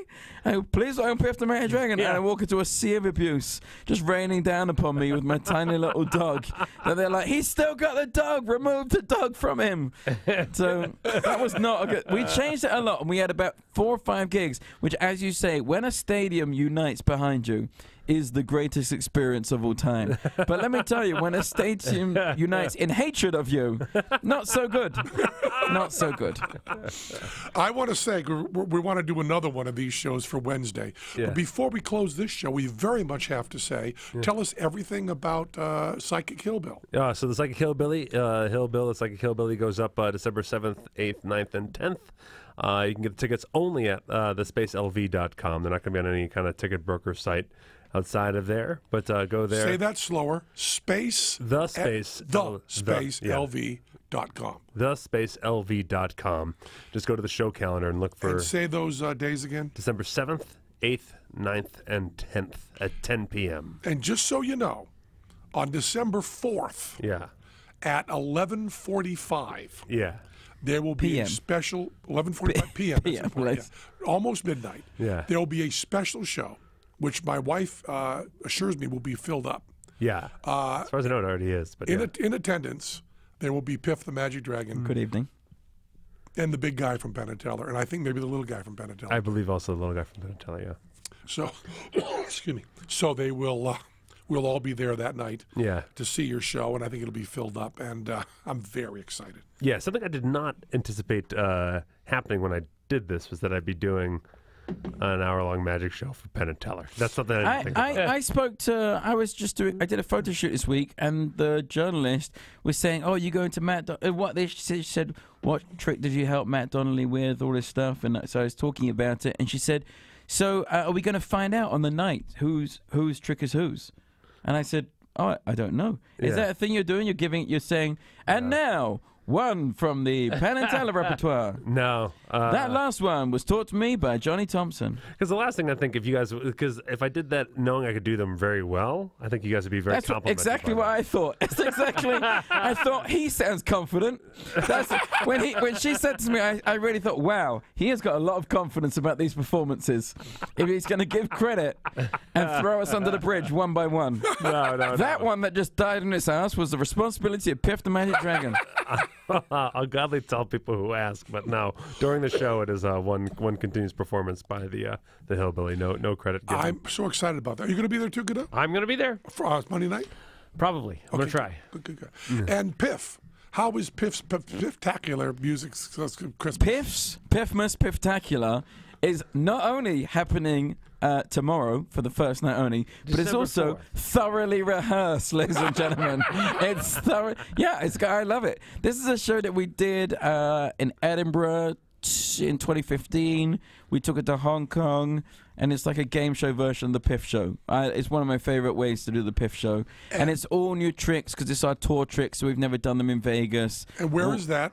It's at the Flamingo of Las Vegas, one of the more conveniently located properties on the Las Vegas Strip. And in the Piff room. In the Piff room, in the Piff Theater. 7 days a week, right up until the Yeah, end every of the day. year. Yeah, we actually extended our contract in Vegas, so we're here till the end of 2018 now. Oh, So we're going to be Congratulations. buddies for a lot longer, I hope. I hope so. And But how long is it 7 days a week? When's the first time you take a day off? mid-January, after we've done the TV I was going to special. get to that. So until mid-January, all of December till mid-January. Till December 30th is Piffmas. Then we have 1 day off because apparently nobody wants to do shows on New Year's Eve because they're lazy. So we have 1 day off on that day. I'm going to go and see Britney. Can't wait. Then we start. And we have a back. big party at my house New Year's Eve too. You want to come out to buy our house after Brittany? It's a lot. Oh, after Britney, yeah, I'm there. Yeah, Please. totally. And then we start on January 1st through January the 10th. We're running the special show that we're going to shoot on January the 11th and 12th with the appearance of Pop the Magic Dragon. And Pop the Magic Dragon, who looks tremendously like me, which is very coincidental. Yeah, very similar. Now you know In who the face, the dragon suit is just in the face, obviously. Now you know who I met this week. Who's that? Pop the Magic Dragon. We met him. You knew Pop forever, didn't you? My dad. No, because apparently he was so upset with the treatment of his only son, by his only son, that he refused to acknowledge my existence until now. Well, turns out we have a lot in common. Turns out, if you want to hear the full thing, you can go to thepiffpod.com, which is where Pop Pop appeared. yeah, Pop was there. So That's on our little podcast this week. but I will be joining you. What do you know the dates of those nights? 11th and 12th. No. Oh, Piff Muffs? No, I don't. I could maybe look it up. What is it? December 4th. Through Oh, yeah. December No, No, not Donnelly December has them because Donnelly is going to be our consultant. Yes. What dates are them? I'm trying to get my Face ID to work. It's very difficult as a dragon to make Face ID work, by the way, guys. They didn't really think mythical creatures December 18th, 19th, 20th, and maybe 21st. 18, 19, 20, and maybe 21st. Here's the deal. This is what's so weird. If the shows 18, 19, and 20 go really, really well, we won't be there the 21st. If it's good, I won't be there. If 18, 19, and 20 don't go well, I'll be there the 21st. Can't wait. Okay. Can't And wait. I will be. And maybe some more dates after that. Piff and Pop's Magic Shop does the Piffmas Pifftacular at the Yes. Flamingo. That is it. At the Pifflingo. At the Piff Lingo. At the Flaming Piff. This is a At the television Flaming special? Piff. It will be a television It will special be. in We're going to January. shoot it in. We're going to shoot it and then we're going to sell it for Shop bunk it. loads of money. Gonna shop it. And then we're going to go and eat fish sandwiches for the rest of our lives. Yeah. But there's Fish burgers. Fish burgers. Is that what you call it? Fish burgers? I like to call them fish burgers. no. Penn calls it fish burgers. They call it Not Americans. I just want to make that clear. What do Americans call it? Whatever fish. Fillet sandwich. of fish. Fillet of fish. Fillet. filet of fish. Fillet of fish. That was Penn Sunday School. Fish taco. Cha-cha-cha. Don't call me that. Fishsticks.com, where you can get all your fish finger needs. You become naked. You know we call them fish fingers. You call them fish fingers? I don't Yeah. like that. Yeah. You know what else I don't like? What's that? Yeah, the chicken fingers is a bad name. It's an ugly name. Well, if you don't like fish fingers, you don't like chicken fingers, are you? Yeah. You're not going to suddenly switch animals and be okay with it. Yeah, that's right. Neither have fingers. I'm not having it. Fish claws. Fish claws. Fish I- fins. I just say don't eat that shit. Potatoes. Potatoes all the way. And you know what else? Finger potatoes are fine. Fingerlings. Fingerlings. You know I love you. Let's go right away if we can. I need a new intro. Episode 2. New intro is going to be, I want to talk about the Happy Bird. Tell them to stick around for episode Hey guys, stick around for episode 2. Hockey game. Go to a hockey game. New bits in the show.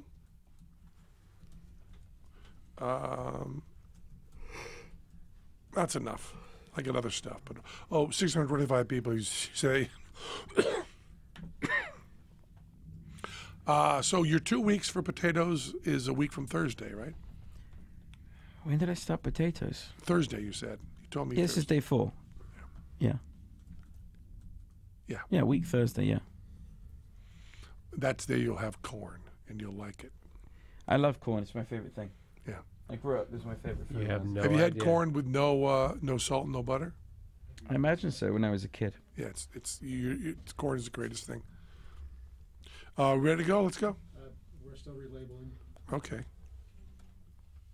Now, I'm fine on energy at the moment, but I'm going to be fine because we've got like a press night and all this shit coming up.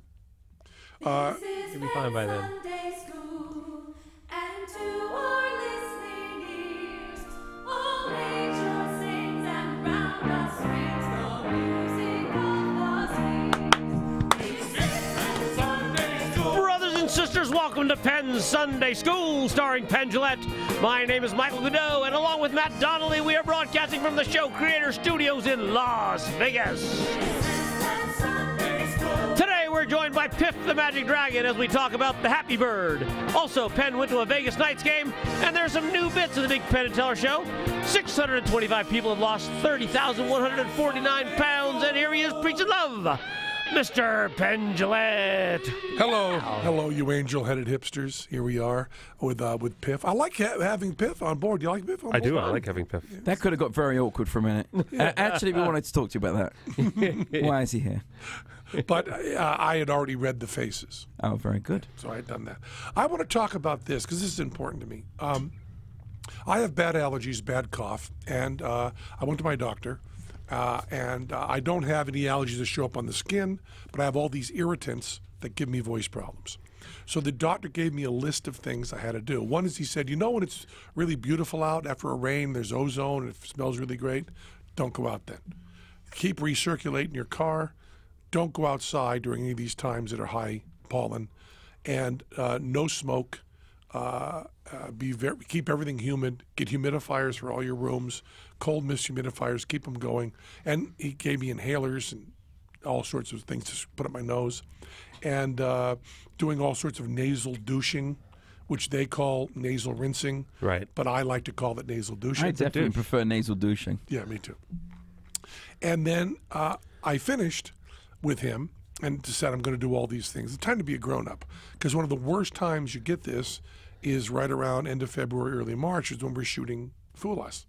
So I always have a hard time doing Fool Us. I don't want to have a hard time this year. So I'm trying to do everything right. And I finished that and then said, wait a minute. He said strong smoke or scents. Stay away from strong smells and scents and stuff. And because you have asthma induced, by this stuff. So I then went and sat down in my office and realized that I always, because I'm a hippie, I always have a scented candle on my desk that I light when I go in that room. And I said, this is smoke, this is a scented candle, I've got to get rid of that. And I've got to tell you, and there's no joking here and no exaggeration, I was sad. I said, Really? I always light a candle. I see it flicker out of the corner of my eye. I enjoy the good smells. I do it in my dressing room. I even got a fire code permit to have it in my dressing room. That's how important it was to me. I went through all the filing and stuff. And now my dressing room and my home, I have to throw those candles away. I can no longer have candles. And the children come in and they say, oh, Dad, what kind of candle you got? It's a really nice thing. And I know it sounds stupid, but that candle was an important part of my life. And then a phrase came to mind, an idea came to mind. Happy Bird. And I thought back on when I was younger. And I don't mean younger like a child. But remember when I was 30, I got like a Happy Bird and had it on my desk. What is a happy bird? Aha! This is where you need to know. A happy bird is what you call incorrectly a drinking bird. Let me show you what a happy bird We have is. one of those to operate a sound. Whoa. He does all our cues. Hold on. For all the people who aren't watching YouTube live, Penn is thrusting back and forth. Oh, And happy not dipping. bird! He's dipping, and he's back. That's the happy bird. Now, that's the happy bird. Now, it's called happy bird or lucky bird. And in one version, it's called happy dipping bird. But I haven't seen it called very often, although once in a while it is called drinking bird. Now, listen. John Stuart Mills, philosopher, at the age of 22, very sickly, wrote a wonderful thing about philosophy that I don't know his exact words. Exact words don't matter. He's just a hack. He wrote about happiness, that the way to find happiness is to never look for happiness. Happiness must always be in the peripheral, and what's forward is what you are doing, what your events are, what you are accomplishing. And when I look at the happy bird, called Happy Bird, I think he drinks in order to be happy. He is a happy bird. He is a lucky bird because he is continuing what he does, which is drinking. What he does is drinking. What he is happy. What I do is work and be with my family. What I am is happy. I want to be the happy bird, not the drinking bird. And I ordered these from Amazon, right? I ordered the Happy Birds. And I set it up, and I put it there with a little cup. And the cup I chose was Jay Leno Tonight Show second guest. I didn't go with the Jay Leno Tonight Show first guest or the Letterman first guest. I did not go with the third guest, which I also have. Okay, these are the cups that you actually use when you're sitting on these shows. And I didn't go with Letterman. I went with Leno because Leno second guest feels like just what I do for work. That's my drinking. Okay. On stage for Vegas strong that's another thing, okay? Lousy gigs that I hate, that's another thing. But in between is just work a day.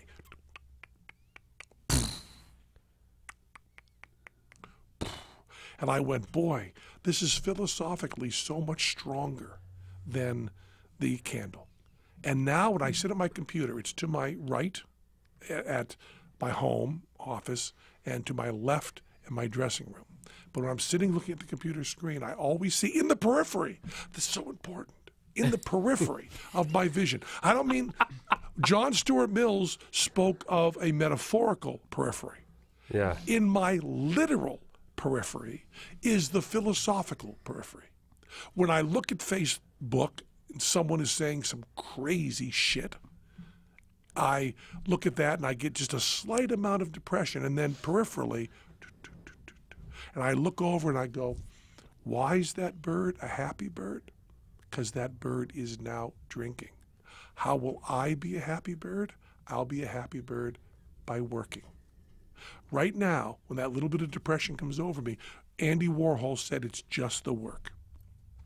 Every single philosopher and psychologist will tell you, if you're having problems with depression, one technique to use is to help other people. It's really hard to be depressed when you're helping other people. Also work.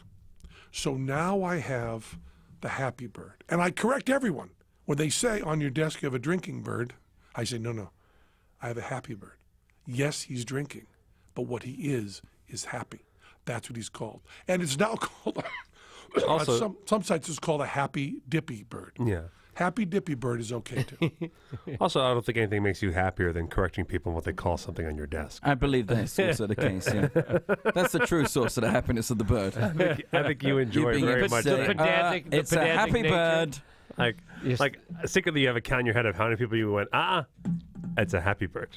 What was the candle backstory? I believe pedantic bird. I believe no truer thing has ever been said. The candle. The way your eyes lit up when I was confused about what the happy bird was, I also believed that too. Yeah. Oh, man. I've never felt. I tell you, what I do is I become friends with a world-famous television magician. Then I work my way into the life over 4 years. One Sunday, I attend Sunday school, and then I misunderstand what a happy bird is. I see the joy in your face. That's how I make myself happy. It's less foolproof. So whenever Piff's at his desk and he's feeling a little depressed when he reads on Facebook, he FaceTimes you and holds up something and calls it something else. That's the basically it. He just says, hey, that begs the question. It's very difficult to stay depressed when you're making people happy. Very difficult. Hi, Penn. I'm just drinking from this aluminium can of Diet Coke. Just sprinkle some lovely herbs over my food. I will tell you, the candle, I think not because I'm an atheist, but certainly leaning is part of that. I love ritual. There's a moment in Beautiful Mind when the lead character, John Nash, played by, what's his name? Russell Crowe. He has a... Look at you, man. Wow. Very rarely is anything in my wheelhouse for some reason. Matt Fact. Today on Penn Sunday School, we've got Matt Fact. You know why? Because that movie takes place in Jersey. He's unfortunately restricted only to Jersey-based movies, but he's still Matt Fact. in his pocket, he has I think it's a piece of paper or a knick-knack or something, right? Yeah. And someone calls him on it. I think it's a pen he has, and says, "This is, the pen that I carried." And the person questions him and says, "But you're an atheist. You don't believe in any sort of supernatural powers." And he says, "But I believe in assigning importance to things." It's just, that's probably not the exact word. It's in Sunday school. But you said it like it was the exact. Come on, Matt Facts. What is the exact phrase? Word is, it's important to assign meaning to something. I love ritual. So I walk into my office every morning to get to work, and I light the candle. I take a little whiff of the smell. I sit down and I watch the candle go, and it's really nice for me. Now I come into my room, and I fill up my cold mist humidifier. My room is very, very hot now, very steamy. I'm okay with that. Emily comes in and goes, "Jesus Christ, how can you be in here?" Yes. Happy. And then after I fill up the humidifier, I go over and I work with the happy bird. I wait until he's taken a drink, Then I grab the Jay Leno second guest cup and I run over to the faucet and put in another 1/4 inch of water. And I run back before he needs another drink. Oh, what a well looked after happy bird. I don't want That to. is a happy bird. I don't want to ruin his workflow. Oh, yeah. He's got his job. He's got to do. shit to do. Yeah. Drink. Yeah. And the drinking, because he's doing that, he's happy. Happy. So now, if you want to talk about everything going right for me, I have the Happy Bird on my desk for a little while, just a couple days. This is a rather new thing, and I love it. And I get a moment of a break, and I go and I say, I wonder if I type in deluxe Oh.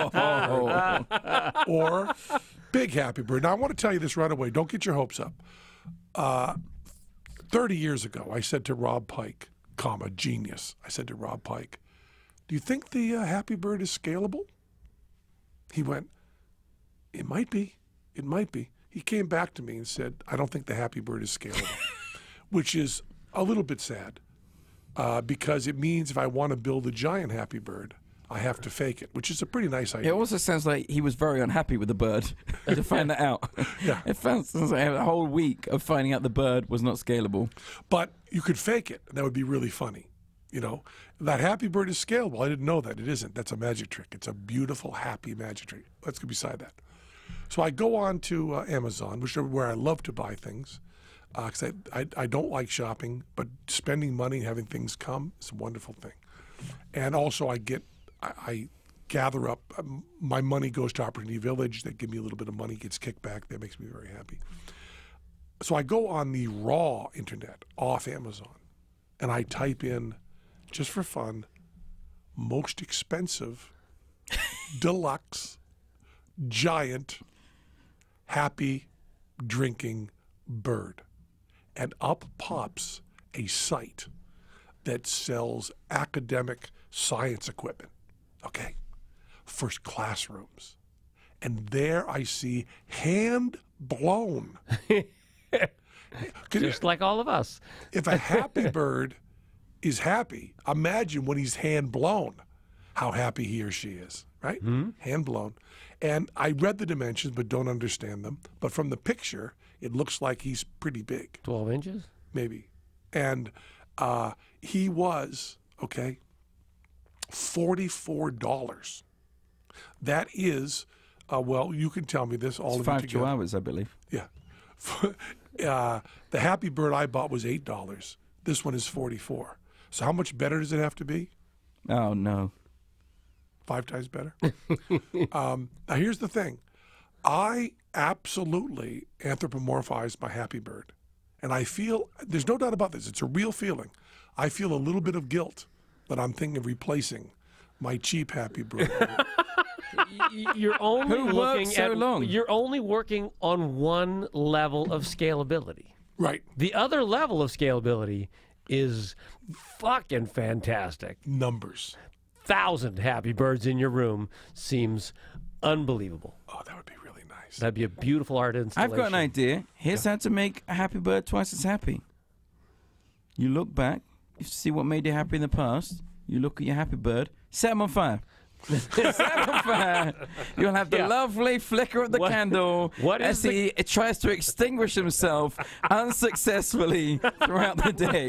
What Can is you the imagine chemical? anything What's the happier? chemical in a Happy Bird? Maybe he'll explode. Oh, that bird will be happy when he reaches the cool water. Shattering glass. You'll be happy with the noxious plastic fumes. And your wife will come in and be like, how can you work in here? I don't find this amusing. Oh.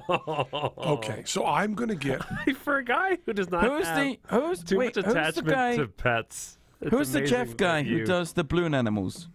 I don't know. You know. I Big know. sculpture, yeah. Yeah, you know who he is. The Yeah. Jeff guy. He's Yeah. got this sculpture at the Wynn. Yeah. Yeah. What's his name? Oh, you mean- Mac, oh, The giant Fat balloon Matt? dog guy. Yeah. Yeah. Giant balloon dog. Somebody give me his name. Matt Fact.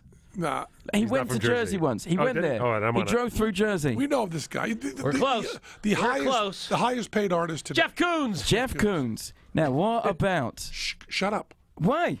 I'll tell you, because I am thinking of doing a giant drinking bird, and I don't want Jeff Koons to rip No, off not a my- giant one.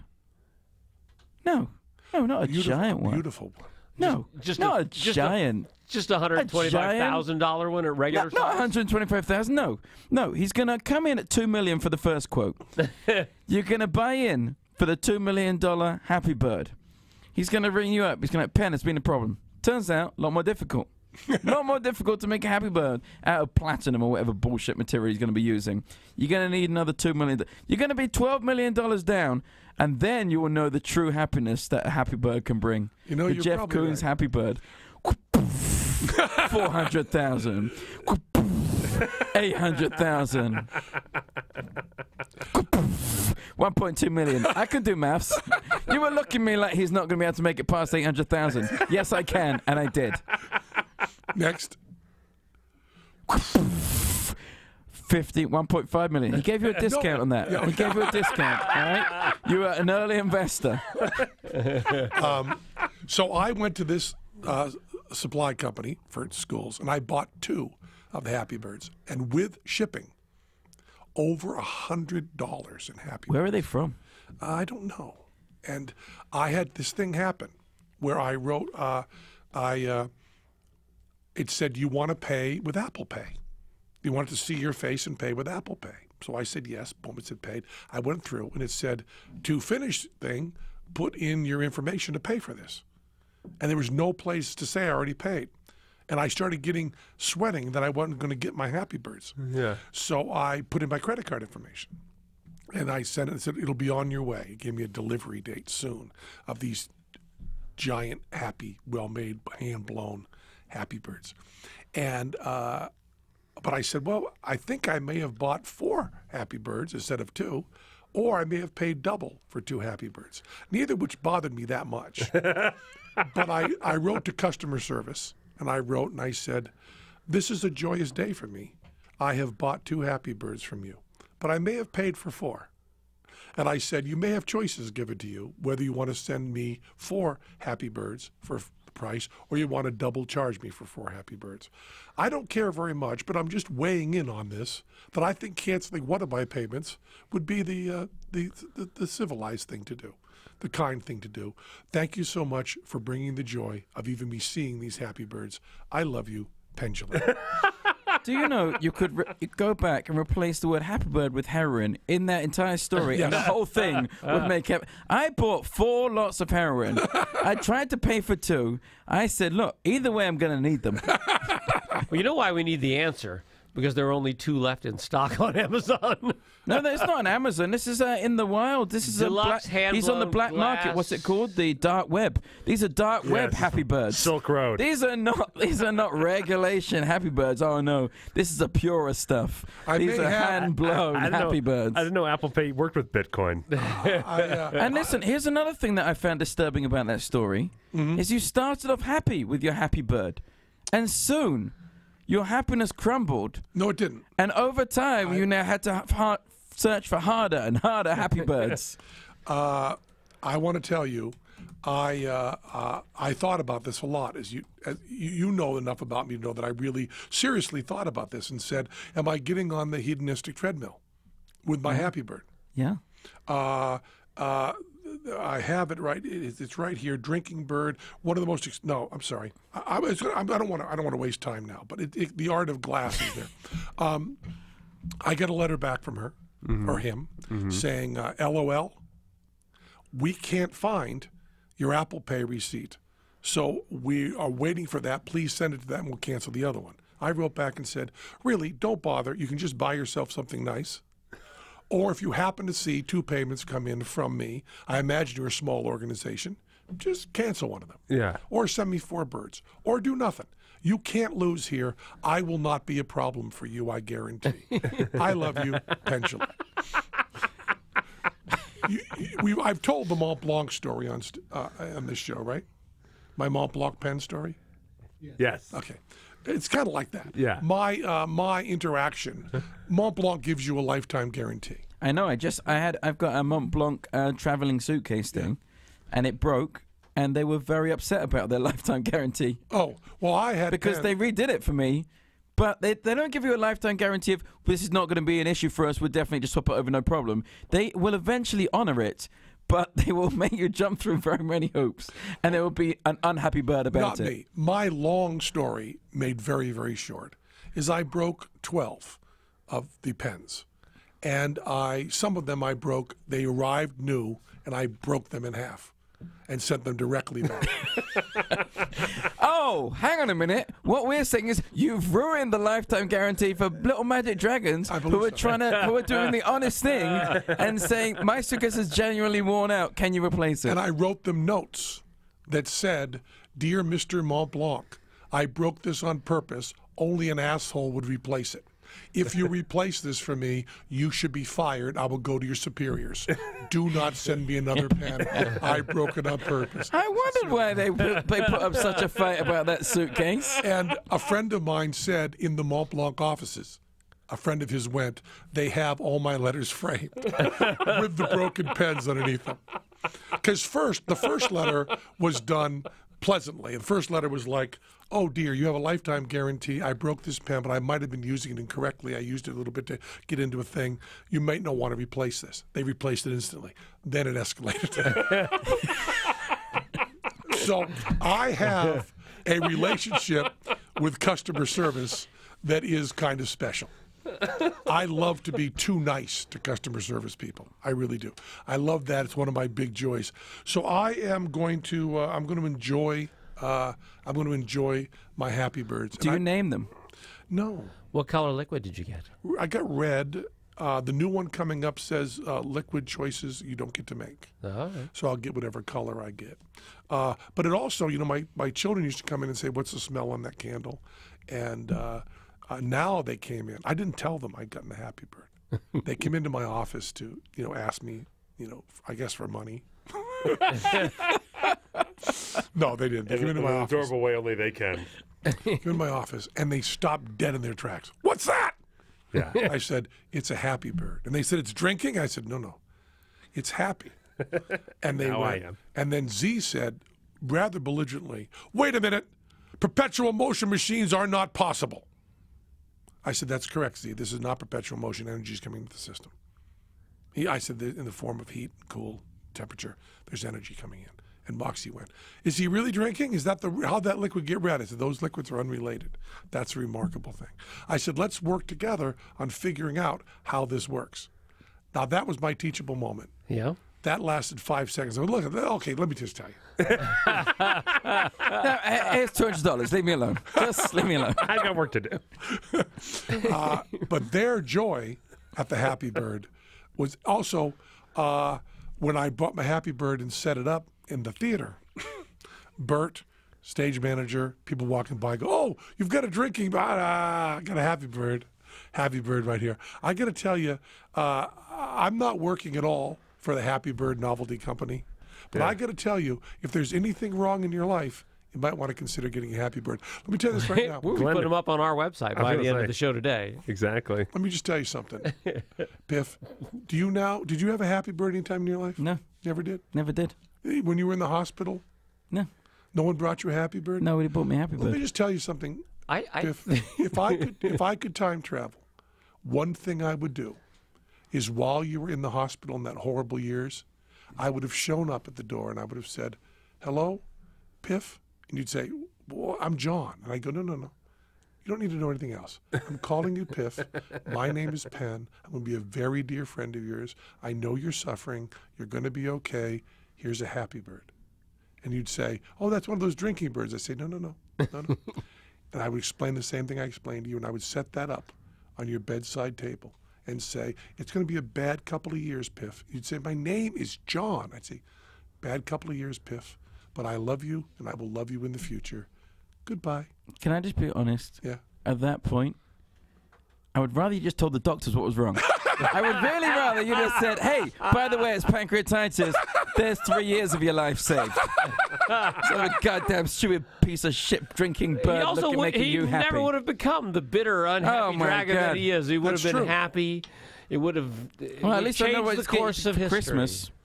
I'm going to buy you a little gift. I'm going to come to your house. Titus. No, with a stripy horse. And I'm going to say, look at my zebra and the joy that you will get from correcting me for 24 hours. Oh, my God. If I I could go can't back- believe you've even considered using time travel to give me a goddamn happy bird. Oh, I thought that was a beautiful speech I gave you. And you think, no, save your life first. unless it had a secret sticker on it, PS. Yeah. Well, what would be great is if you gave me the speech and then it said, obviously, I cannot affect the past in any way. For one small piece of information might change the whole course of future as we know it. And I said, okay, I accept your happy bird. I'll see you in a few years. And then I looked at PS, it's pancreatitis. That would have been good. Yeah. And then also a little thing that said, buy all the Bitcoin you can as soon as it comes out. Or a little thing that underneath would have been $12. God damn it, really? In Bitcoin. And then by this time, I now owe you $47,000. Now, Matt Or Donald, 7 chihuahuas. are you now coveting a happy bird? Yeah. I'm also- Everyone, who's not coveting a happy bird? You know? Yeah, of course. Everyone. I've had a happy There's bird. going to be nobody listening to this. Not right now. I want to find the... Tell me you just bought stocks in Happy Birds. I wanna Tell find me Go to that. our website. There'll be a link to the Happy Birds. I want to find a way to make a PS. Go to piffthemanadragon.com where you can buy Happy Birds. Oh. They're just $58. Ours is 57. Wait, I found it. No, I haven't. I want to find the place I actually bought it because it's really nice. They've only got 2 in stock. They can't afford the exposure. Deluxe hand-blown glass drinking bird. Colors vary. Colors vary. Colors vary. It's that song. I want to know what country this is Oh, from. here it is. Colors No. vary. Oh, here it is, right here. I found it, and the company I got it from is called. Where does it say? It's called Online Science Mall. I bought it from the Online Science Mall. Deluxe hand-blown glass. These poor people. They're going to wake up on Monday morning, or when is this? Thursday morning. They're going to wake up. They're going to be like, oh, how are beaker sales? Not good, Jim. Not good. How is all that glass tubing that nobody knows what it does? Not good, Jim. Not good. Well, is there a silver lining to this cloud? Well, Happy Birds are through the roof. They're flying off the shelves. Sadly, they have only 2. They better get blowing. Look at this great thing. How much is? You see how much it weighs? How much does it weigh? 2 pounds. Needs to go on the potato diet. That's pretty good. Maybe just have a Happy Bird hitting a potato. Dunk, dunk, dunk. Boy, anyway. OnlineScienceMall.com? OnlineScienceMall.com. I don't know. I'm seeing kind of a normal Happy Bird No. here. OnlineScienceMall.com. Here it is. I can show it to you. Let me see. I want to see it. Oh, the one- ladies and that's the one I was gentlemen. looking at. Yeah. That's what I was looking at on Amazon. Oh, they don't have it on Amazon. Yeah, they do. Oh, okay. Well, hang on a second. Can we try and support the little man here? That poor guy blowing Happy Dolls all day. I bet Rich Ross could make these for us. All right. Well, now, If we have the official Penn Sunday School drinking bird. I really want to I'm do emailing Rich right now. Don't talk to me for a Yeah, minute. okay. Anyway, we'll do this. You know something? You send stuff out, Piff? yes, You mail things. I do. And you're not using stamps.com yet. No, I'm not. Holidays are the busiest time of the year. What do you do with your holiday to-do list? How many errands do you have to run? Do you have to run a lot of errands? Do you do a lot 12. for holidays? 12. Yeah, I love holidays. Piffmas. Stamps.com helping you save time this holiday season. With holidays almost here, who has time to go to the post office? It'll be busy with people sending holiday cards and gifts. So what do? Use Stamps.com instead. Not only is Stamps.com a great company with a great product, they're also easy to say. Yes. Which for podcast hosts we care about. Use all the services of the U.S. Postal Service right to your fingertips. Buy and print official U.S. postage for any letter, any package, any class of mail using your own computer and printer. Then the mail carrier picks it up. They send you a digital scale, automatically calculates exact postage. Stamps.com will even help you decide the best class of mail every time. Print postage any day, anytime. Stamps.com. It was easy. Stamps.com. So arrogant. Let's get a is Happy Bird in. always open. You know, in the for your international listeners, this probably won't make much sense because the post office is not really a big deal. And then you come to America and try and use it, and it's like, oh my God, it's like the 7 trials of something trial. It's the one, like, that stamps. I understand stamps.com because of the post office. So if you're not from America and you're going, how lazy are all these people being? No, you are judging far too early. Oh, that's a good point. People don't understand what hell the post office It's is. a nightmare. It is horrific. You're going to go to Stamps.com. You're going to love it, Piff. All right. You will love it. Right now, you too can enjoy the Stamps.com service with a special office that includes a 4-week trial, plus postage and a digital scale without long-term commitments. How great is that? It's pretty great. Yeah. Go to A Stamps.com. long-term commitment is the definition of going to the post office, by the way. That is a long-term commitment. Go to Stamps.com, click on the microphone at the top of the homepage, and type in Penn. Happy Bird. Penn. no, Penn. Penn. Penn. click on the microphone, Stamps.com, type in Penn. Penn. Penn. I'll tell you, did you like me talking about the Happy Bird a little Well, bit? only because it meant I found out why my customer service was so poor at Mont Blanc. That was the main reason.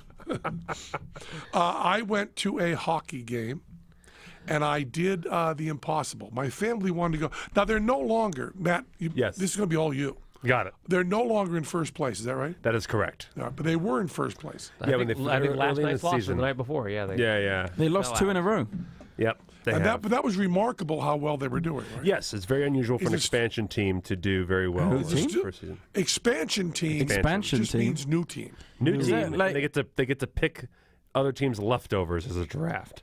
I see. So teams can only protect a certain amount of players, and then they can pilfer players that aren't protected from it, which means ensures that they will be somewhat mediocre to start their season.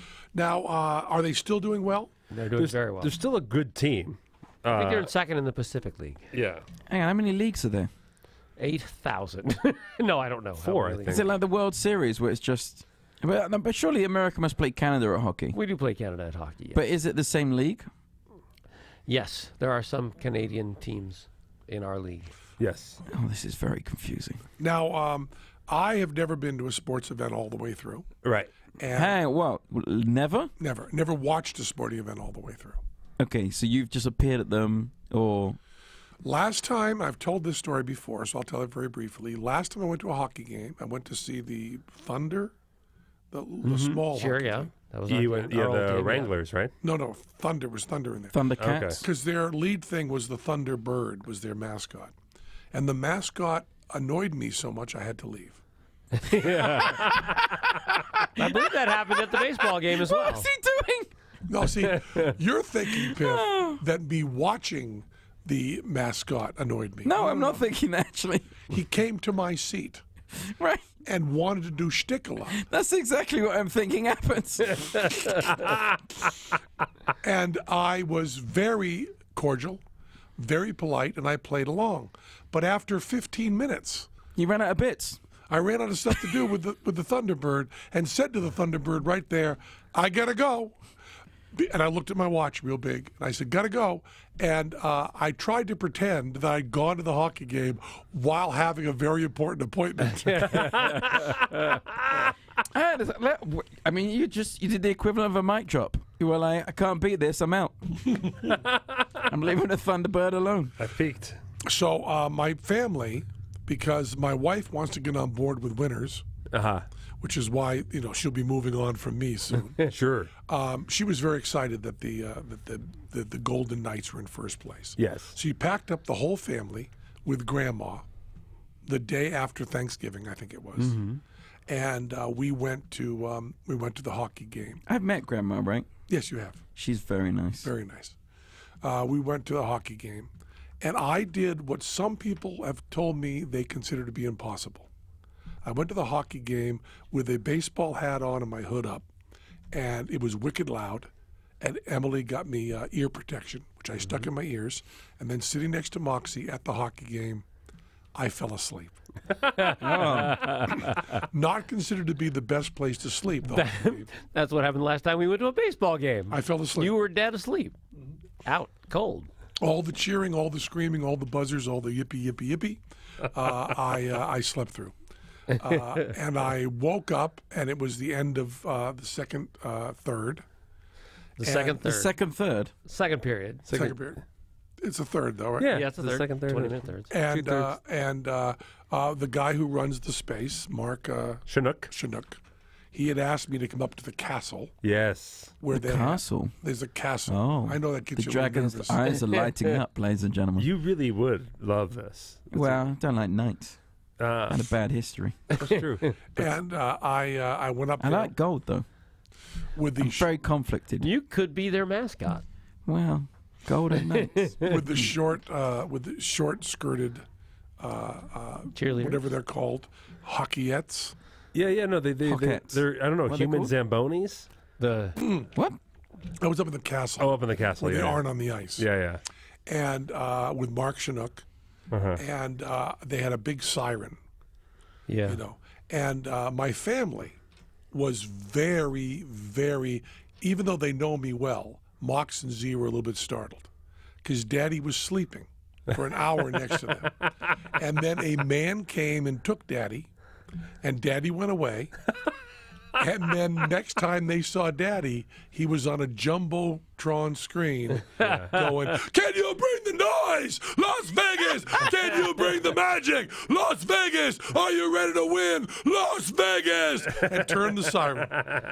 And all of a sudden, the man that they saw sleeping now cared about nothing in the world other than this hockey game. And I screamed and yelled and cheered and ran the siren. I was on for 90 seconds. And then they said, 2 of the cheerleaders will take you back to your seat. That's what they said. And I said, no, just take me out the back door. And they said, where do you want to go? I said, I'm just going to catch an Uber, and I'll be leaving. They said, but it's a tied score. We might. This is one of the most exciting games of the season. I said, I'll hear about it later, I'm sure. Take me down the backstairs. So there I was with 2 cheerleaders in the back dismal area with just this dull in the background.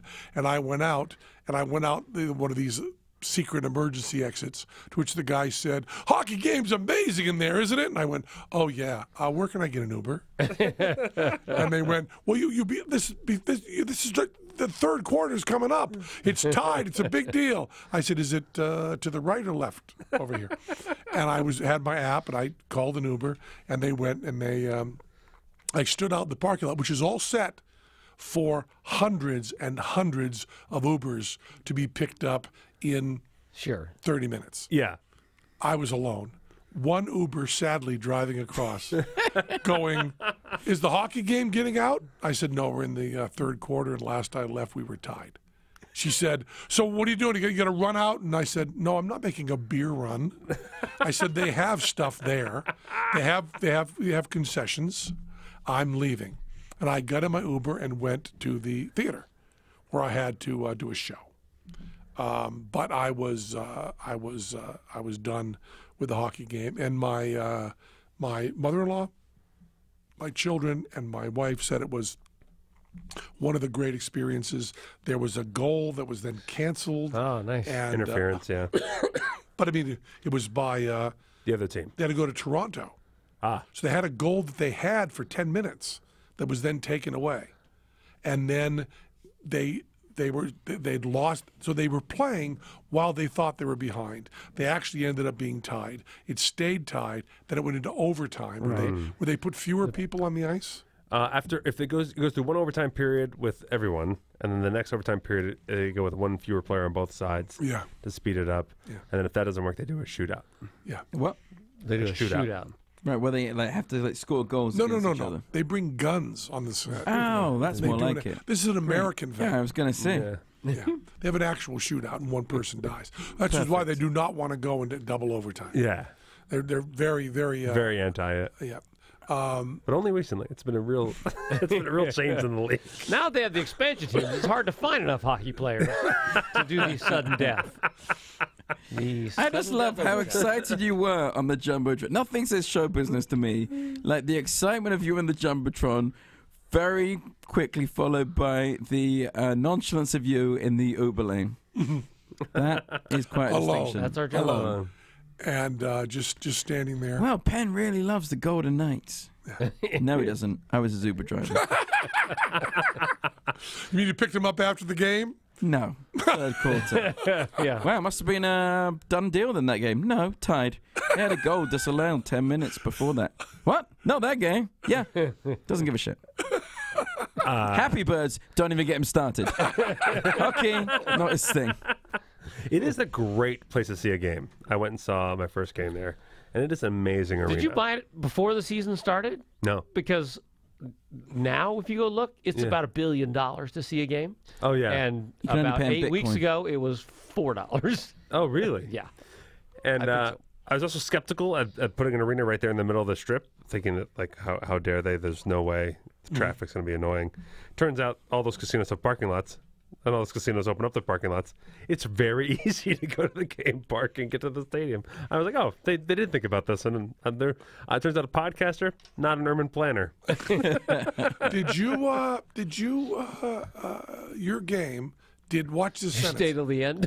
You're gonna love this sentence, Piff. Did we win?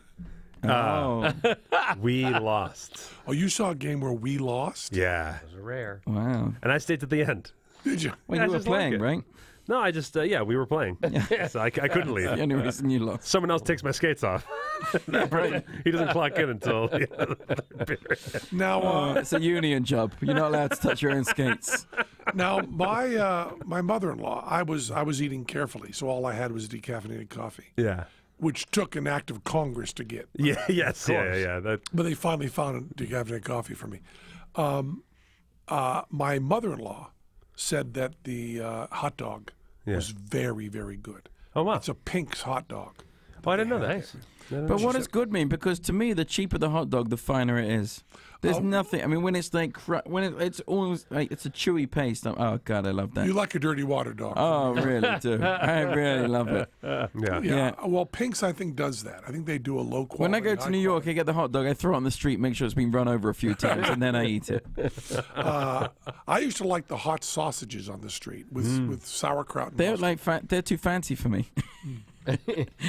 I like that sort of like soppy water hot dog. I did a show. Wiggly. I did a show yeah. called Offbeat, which is a very unsuccessful Judge Reinhold movie from the 80s. And I was a co-star playing a Vietnam vet who was dancing at the library at the New York Public Library, where I had to, because Judge Reinhold is not particularly coordinated physically. Yeah. He was having trouble going down the library steps while doing his line. He kept looking at his feet. He wasn't able to do his lines. And he was supposed to be turning to me and doing the lines, and he kept getting nervous and having to look back, so they couldn't get that. And I said, wait a minute, I have an idea. And I counted the New York Public Library steps and did them, there's a group of 12, 3 steps, then a group of 7, then 3 steps, and a group. I memorized that, which is not hard to memorize, 4 numbers in a sequence. And I said, let's shoot the scene again, and I'll go down the stairs backwards while doing my lines and talk to Judge Reinhold. And the guy said, I don't think you can do that. And I said, well, my only question is, I can do it. Will it look natural? So if you see this scene in the movie, you have 2 characters come out of the library. Yeah. One character turns his back to the stairs, and while they have an animated conversation, walks down the steps quickly backwards. 1, 2, 3, 4, 5, 6, 7. 1, 2, 3. 1, 2, 3, 4, 5, 6, 7, 8, 9, 10, 11, 12. 1, 2, 3. 1, 2, 3, 4, 5, 6, 7, 8, 9, 10, 11, to the bottom of the stairs in the scene in one shot. And it looks, I think, fairly natural until you think, who comes out a building, turns their back to the stairs, and then runs down? But I did. And during that, I had another scene on the streets of New York where I picked up a hot dog and had to eat it while doing a scene, right? And they said to me, we have this dirty water dog cart that is ours. We might as well make this comfortable for you. What do you want? I said, I'd like a fat sausage, spicy, with mustard and sauerkraut. And they said, okay, fat sausage with mustard and sauerkraut, spicy. And I said, yes, in a nice bun, it'll be good. And I did the scene and ate the first one, and it was really good. Then we did 35 more takes. And I had eaten it with gusto. and that had worked into the scene. So they wanted that. So I had the very unpleasantly named Spit Bucket. But I would always eat a little bit of it during it. So that day I ate, I would say, the equivalent of about 12. You just suddenly became like Joey Chestnut. Yeah, exactly. Hot dog eating contest and just. He has the name Joey Chestnut like this. That because was he's, good. What, Jersey? He's a Jersey guy. Yeah, no, I have no fact. idea if that's true. Yeah. I don't know. But you knew Joey Chestnut. I knew Yeah. Joey Chestnut. I became Joey Chestnut, eating dirty water dogs on the streets. But my mother-in-law said, and my daughter said the pizza is very, very good. Nice. And my son said the hamburgers are very, very good. And for me, the decaffeinated coffee, not exceptional, but rare. As a matter of Difficult fact, to find. as I was sleeping, someone came to the our seats and said, do you guys need anything? And my wife, because she's concerned about me and not about other people, said my husband would like some decaffeinated coffee, not knowing this was not fair that was offered. So it took a while, but when I woke up, I had decaffeinated coffee, and then I went up and did my whole, "Are you ready? Are you ready?" To do He that. is he's a Kentucky boy, actually. Are you good? Really? Yeah. Are you planning on going to a Golden Knights game? If I do go, I will be in my natural dragon state, Okay. and I will have to rush the ring at some point and try and kidnap a cheerleader. But I mean, would you go up there and say, It's a layup. Oh, yeah. Yeah. Yeah, I think people would not believe in any way, shape, or form that I was as excited as Penn Jillette was. That would be the only talk. Well, he doesn't seem as enthusiastic as Penn was. Especially your accent, not a lot of British hockey enthusiasts. Oh, are you guys ready to do some hitting the little golf thing around? Are you guys, It's a puck. ladies and a puck. gentlemen, let's get ready to watch the little thing that is going to go in the thing and have some fights. Here we go. It wouldn't go so well. It would just go. The cat would go backwards on that.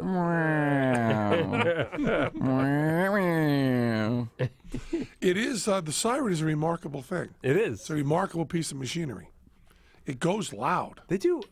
Well, that's sort of its job, isn't it? And the amount of stuff they do a fantastic job at that stadium with all the. I want to know what happens now. Today, I'm going to go home and get a Happy Bird and some Vegas Knights tickets.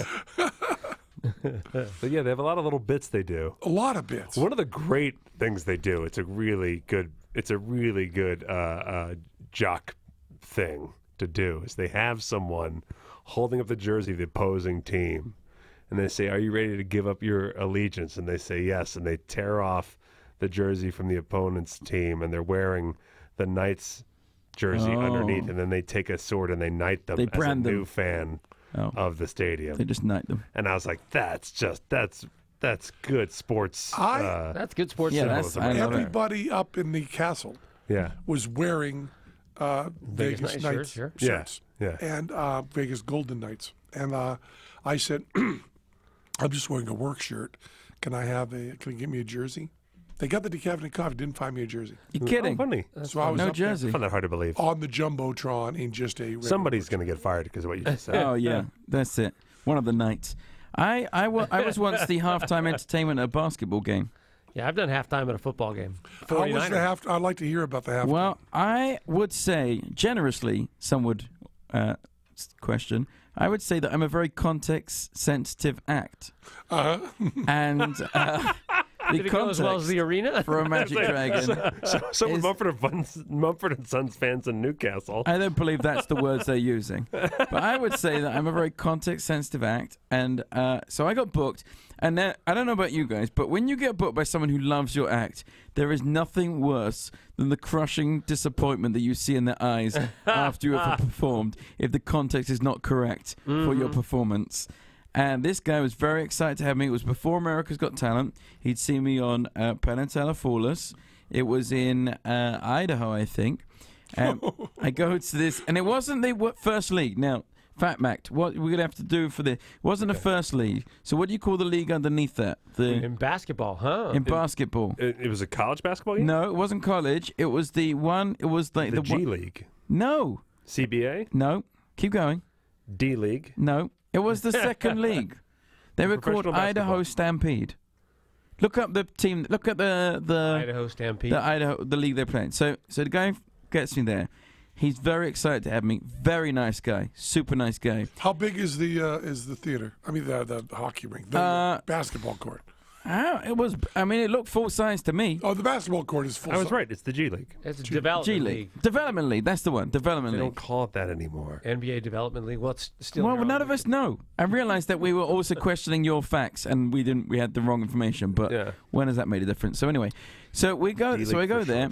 short. I go into the dressing room. They fully stock the rider. Like is there all the like soda pop you can drink. It's like ginger beer and all that delicious. Piff has got his own little snack basket. I've got my own little snack basket. The guy is very excited over it. Nobody else is. None of his surrounding people are excited, or even know who I am, or even just they're more interested in the dog. So I'm there. I'm getting ready. Going backstage. Now it had been a big snow day on this day, so the arena was a third full at best. At best. Once again, reducing the context appropriateness of my act. Well, now you have something you can blame it on. Though. Well, How many people? How many people is that? I mean, how many people is it? I want to say, I don't know. How many people go to a basketball game? I'm terrible. On a D League, I'm maybe like 4,000 or something. So 4,000, so like 8 chihuahuas. So they go, so they go in there, right? And it's maybe like 1,500 people. Uh-huh. So they say, okay, now listen, it's a sports game. Therefore, we only have a limited amount of time for halftime. It's very important. You have to do 7 minutes. You can't go over it because then the game will be illegal. Right. Right? So I'm like, okay, I understand the importance of my time. So I'm waiting in the wings to go on. They have a guy come up and they say, oh, we're just going to introduce this guy and we're going to give him a prize and then you're going to come on and do 7 minutes. They go on, they introduce him, they give him this prize. He breaks down in tears, dedicates it to his dead grandmother who just died. Everyone's like, he's crying, everyone's crying. The whole stadium's now crying. Well, not the whole. A third of the stadium's crying because the other 2/3 got stuck in the snow. So it's one of the most moving occasions, apparently, in this team's history when they're giving him the award for his, dead whatever it is.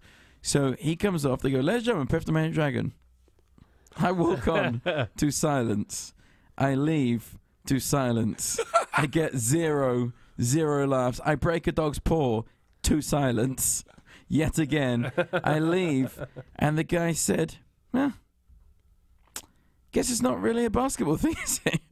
I'm like, no, Piff the Magic Dragon is not really a basketball thing. That is my only experience of doing the halftime. So I'm hoping to change that with the Vegas What Knights. material did you do? I did my usual, Mr. Pibbles finds a card. Oh yeah. Crowd pleaser. You brought someone up from the audience? Well, up was a little stretch. They walked 3 minutes from the audience stand. They came and joined me and left in what got to be the longest walk home of their lives. Just abandoning a poor magic dragon as he plays the. Remember, I did it on Foolish. Remember, I played that little bagpipe thing. Yeah. I tell you, I did a corporate once, and I crushed this gig for 20 minutes, and I lost the audience like you wouldn't believe on that bagpipe bit with the dog. And the same happened there. Not that I even had them in the first place, but somehow I managed to be even more of an annoyance to them by playing the dog like the bagpipes. And I've never seen a man so heartbroken as that guy was when he realized that a third of the audience did not share the same love. Now you do for Piff the understand that Magic Dragon. everybody at this table is in show business. So all we're thinking is, did the check clear? Oh yeah. Yeah. Oh Who yeah. books that? Is that still available? Oh yeah. I can hook you up. Because with that one. Juggler's good in basketball. Oh yeah. How was Right. your halftime experience? I have a great time. I was a Well- 49ers game back when I was fly by. There were 4 club passing little kids, and we just ran out to the 50-yard line and passed clubs for 3-4 minutes. Once again, a high energy, High energy. not Perfect. dickhead Magic Dragon. Perfect. Perfect for a game. Fantastic. Well, have you recently done? No, God, no, it was 30 years ago. So I stormed a halftime show. It was a blast. I just ran on the field. The police beat me to death. Well, you know the guy who landed his. yeah, sure, fan man, James Miller. What did he do? Yeah, you don't hear this. He flew a paraglider with a propeller on his back into a boxing match. A very Oh. big boxing A match. very big boxing Well, that is what I should do next time. Hey, Yeah. if Illegally. that guy wants to book me again, I have got quite a stunning idea for you. He got beat up. match. Right? Yeah, He he was got bad. beat up and spit on. He got bit by the boxers. No. Their entourage. By the audience. Oh, dear. You think the audience didn't like you. They Yeah, beat right. the crap It was neat. out I of was watching James. that fight live, and at first it was like, "Oh, neat! Look at the city surrounding this boxing match." And then all of a sudden, it was like, "Oh, How neat! beautiful it Look, is. look at this little paraglider out here. He's having a good time." You know, as if like just he's atmosphere. Then all of a sudden, like the camera cut back, you're like, "This paraglider's getting closer and closer to the ring." You were watching it live? I'm watching it live. Oh, and then all of a wow. sudden, you're watching a boxing match go off, and all of a sudden, the fighting starts to stop, and you just look, and this dude just lands on the ring. It just kind of On the ring. hits Yeah. the Now, why did he shoot do onto this? the lights. James didn't have much common sense. I asked him many times why he did it, and he never had what I believe Never had a a good- he didn't have viable- a- he didn't have a He did huge- not have a political plan. He thought it would be funny. He didn't have a warehouse full of Happy Birds to like get rid most, like most of us. He thought it was funny at the time. of. Well, I yeah. think it's funny now. I It's still funny think, now. I believe that's funny. Now it's funny. He got It was not surrounded funny at the time, immediately, and it was not beaten up pleasant. and spit on. Yeah. And then Yeah. I bailed him out of jail. You're kidding? That night? That very night. I Oh. was in Lance's show, watching the news, and went, "Oh no, it's James." Now he would be shot. Now he'd be shot. Yeah. And so I went Yeah, and he would be shot in bailed the air. James out Yeah. of jail. And Oh, well, how they much had that beaten him cost up you? and stolen his clothes. He didn't have shoes when he came out of jail. He had pants that they had given him in prison. You're kidding? They stole his clothes. Stole his clothes Dressed when him down. yeah. And it was a big There was deal $300 because bucks. Well, fight fans are some of your kindest, most level. They just shout gentle encouragement throughout the match, correct? Yes, yeah. Man, feel good about your punches, regardless of whether they land. You're not doing this about any of your issues in your past. You're a well-rounded individual. But they had to put him on the side. And it was a big delay because they figured Big delay. what the hell happened, what was going on. So they cover all these guys in like hot towels and stuff because they didn't want their bodies to not warm up. Cool down, yeah. It's a big warm up thing to go into a prize fight. So there's just these mountain of towels Oh as my these God. guys just sat there sweating in the sidelines, trying not to. And the let their audience is bodies cool shouting, "You're down. definitely going to do something useful with all this money."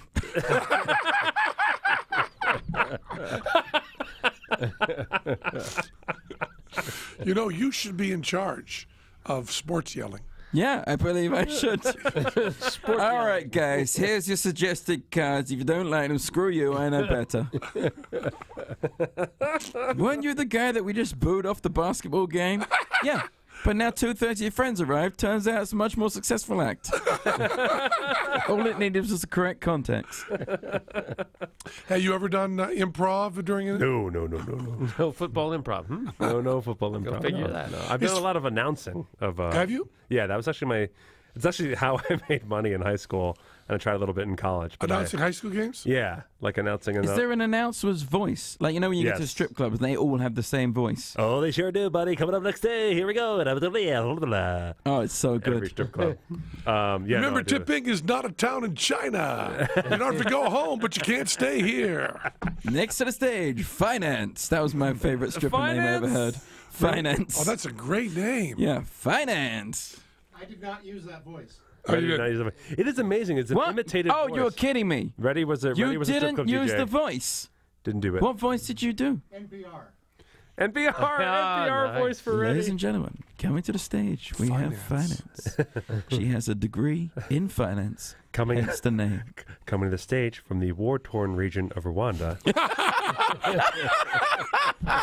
Finance. Ladies and gentlemen, coming to the stage, childhood issues. Ladies and gentlemen, coming to the stage, independent woman. Yeah, we like to mix it up here. She'll be a lawyer by the time you wake up the next morning. Backing a controversial treatment for cancer, here comes Desiree. She's just paying the bills for her 2 children. It's vagina. Yeah. She's got a heart of gold. Bring her to the stage. Ladies and no, I gentlemen, love she doing- specializes in knitwear. So add one more. Sorry, go on. No. By my senior, year, actually was requested to go to like bigger events and stuff. I was doing a really good job with the announcing stuff. I have you should have given me a trigger warning. Uh-huh. In 1974, I worked at Great Adventure in New Jersey. Yes. As we used to say, what's big and purple has lots of rides, Grape Adventure. And I was there juggling with Mike Motion MacArthur Grant receiver juggler, and we were called the Temescos, which is Latin for hard-on. And we were called the Temescos, and we juggled there in the streets in our black and white outfits and did that. And they had a dive show, right, with giant high dive into the pool. And they had dolphins, another pool. Then they had the aquanuts. And the aquanuts, they had what I call a Jasper show, which means they were doing a regular dive show. Then a guy from the audience came up. Hey, what are you doing over here? Hey, Jasper, get out of the ring. No, these are professionals here. Then he would do diving, and they would go, all of them would go crazy and do the aquanuts, and they would do their crazy horse and rider dives and all of this. And there was an announcer position. And they decided that they were going to consider hiring someone from their ranks. So they let people audition who were street characters. So I was very, very excited about being the announcer for the Aqueduct.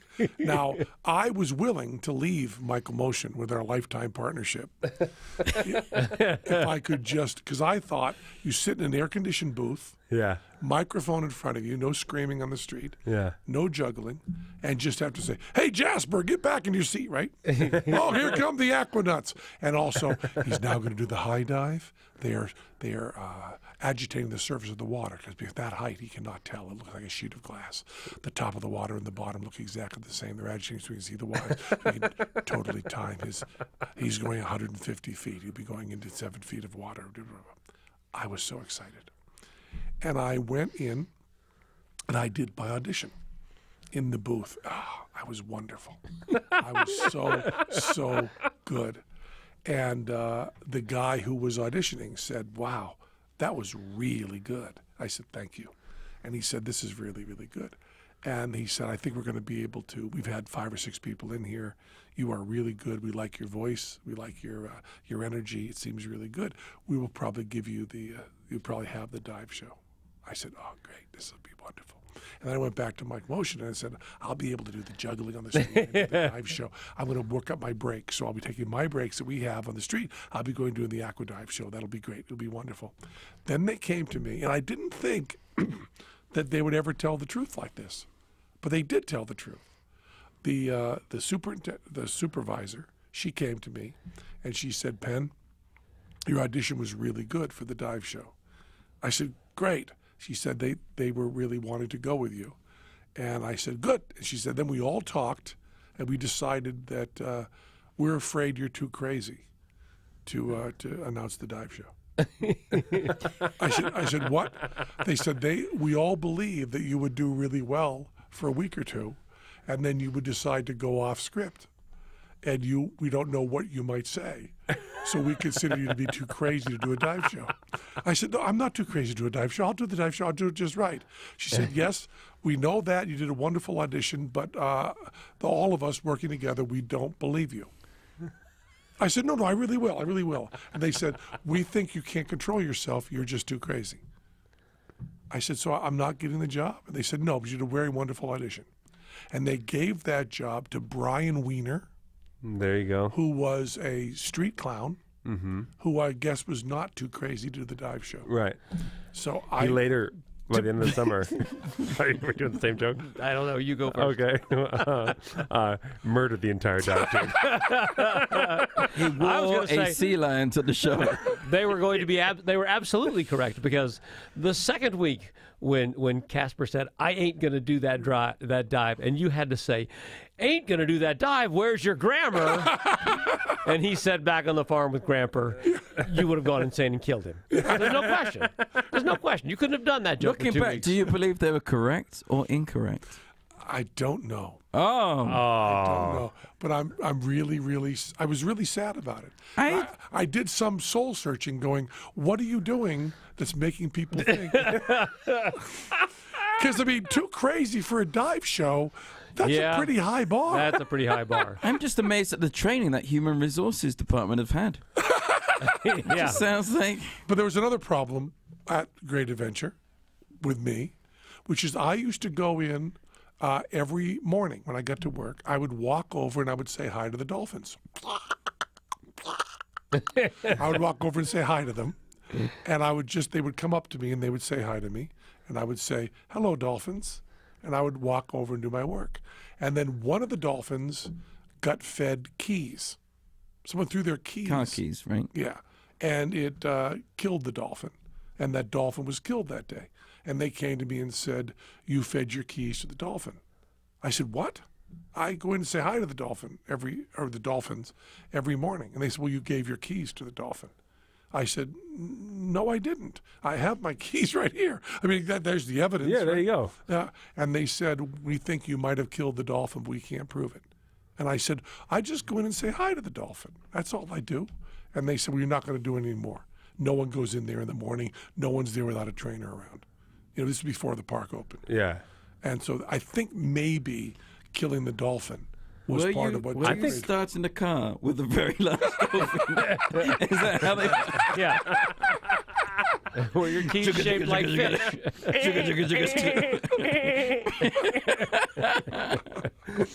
So that's my sad. Those are sad stories. Those are sad stories. I think Brian Wiener killed the dolphin, framed you, and then made sure he was. This is not a difficult crime to solve. It's like, Yeah. just Whose car's in the house- parking lot? Yeah. Just squeeze the dolphin when that car bleeps in the parking lot. You know, bleep, bleep, God damn it, they got me again.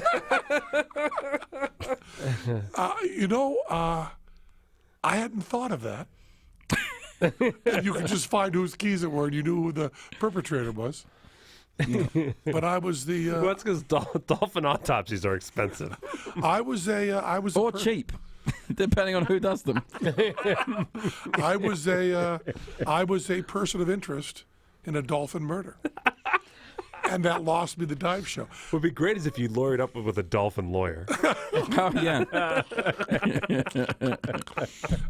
Yeah, that's all. He's so much smarter than any human lawyer. And then you get off and all the dolphins are just clapping. Oh, God, he's so good. A jury of my peers. In the sex abuse trials, you want to have a woman lawyer, right? Yeah. So I'd want a dolphin lawyer. Yeah, I'm a yeah. dolphin lawyer. Yeah, and you'd be up against a sea lion, no doubt. No doubt. Opening argument. Just a sea lion with a cigar lion that playing never horns. ashes. Thank you, Godot. I should have gone with the. Hey, boy, I love that story. Oh, yeah. The cigar that never ashed. You know that story, right? No. Who was it? It was I don't know who it was. Charles Darrow.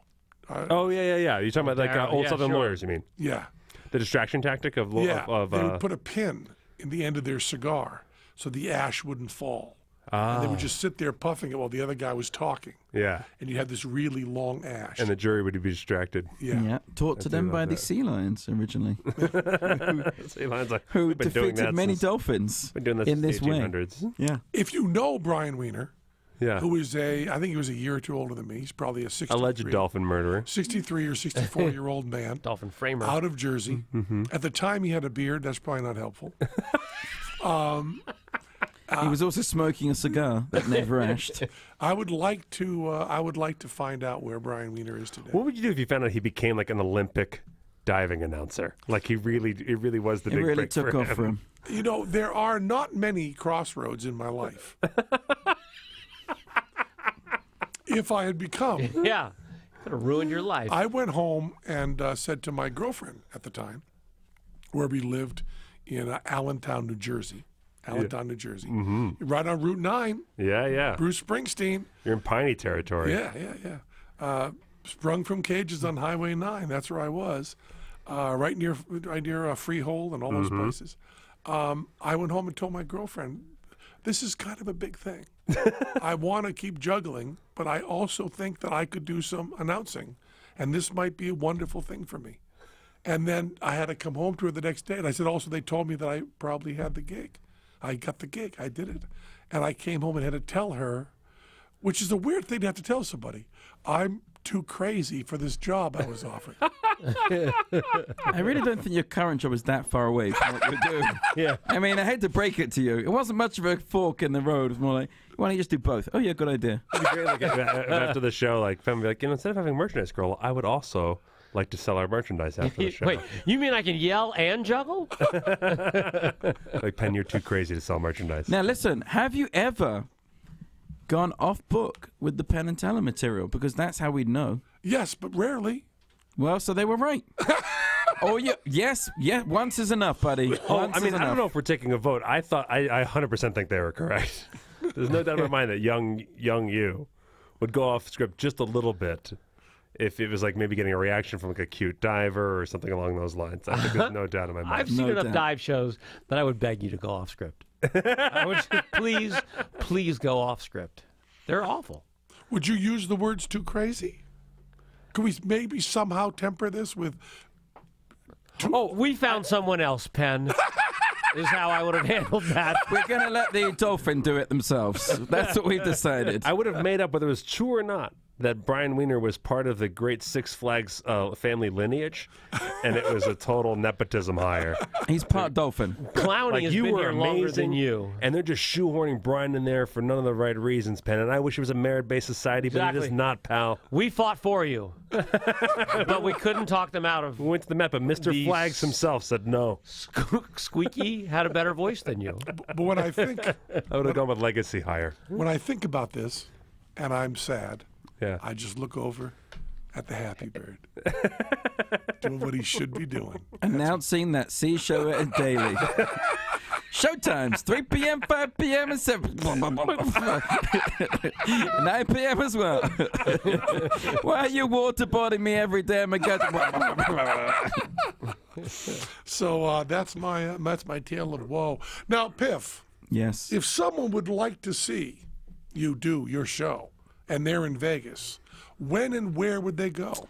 Well, we are now at the Flamingo, as we have been for the last 2 years, but we're now more at the Flamingo. We just extended until the end of 2018. Congratulations. And we're in the little Piff showroom at the Flamingo. We've got our own little glass case now. We're like yeah, Chris you have a Angel. little costume case. Yeah. Yeah, they skinned one of me on the America's Got Talent version. They skinned that and put it in a case. Oh, that's nice. That's nice, You isn't didn't it? just shed like most. No, I was forcibly skinned. Ah. And the elevators have your picture on them. They do. Oh, and you know what else They we were got the juggler, recently? did they? We got the silver award for the Best of Vegas magic shows, Great. which means we are definitely the second best magic show in Las Vegas. Because nothing about this is factually incorrect. It's definitely nothing to do with the social media based thing. It's one of those things. I hate like all of that stuff. I always ring up and say, make sure we're not entered in that. I don't want to, we don't want to be a part of this. Because it used to be there was another magician who shall not be named anymore for their crimes against humanity. They're no longer appearing on the Las Vegas Strip, and every year they'd be like the winner of, Best of Las Vegas, and they'd be like, and so you're telling me when somebody comes to Las Vegas, they're looking at the sign, but Penn and Teller are here. David Copperfield are here. Matt King's here. But he is the best magician in Las Vegas.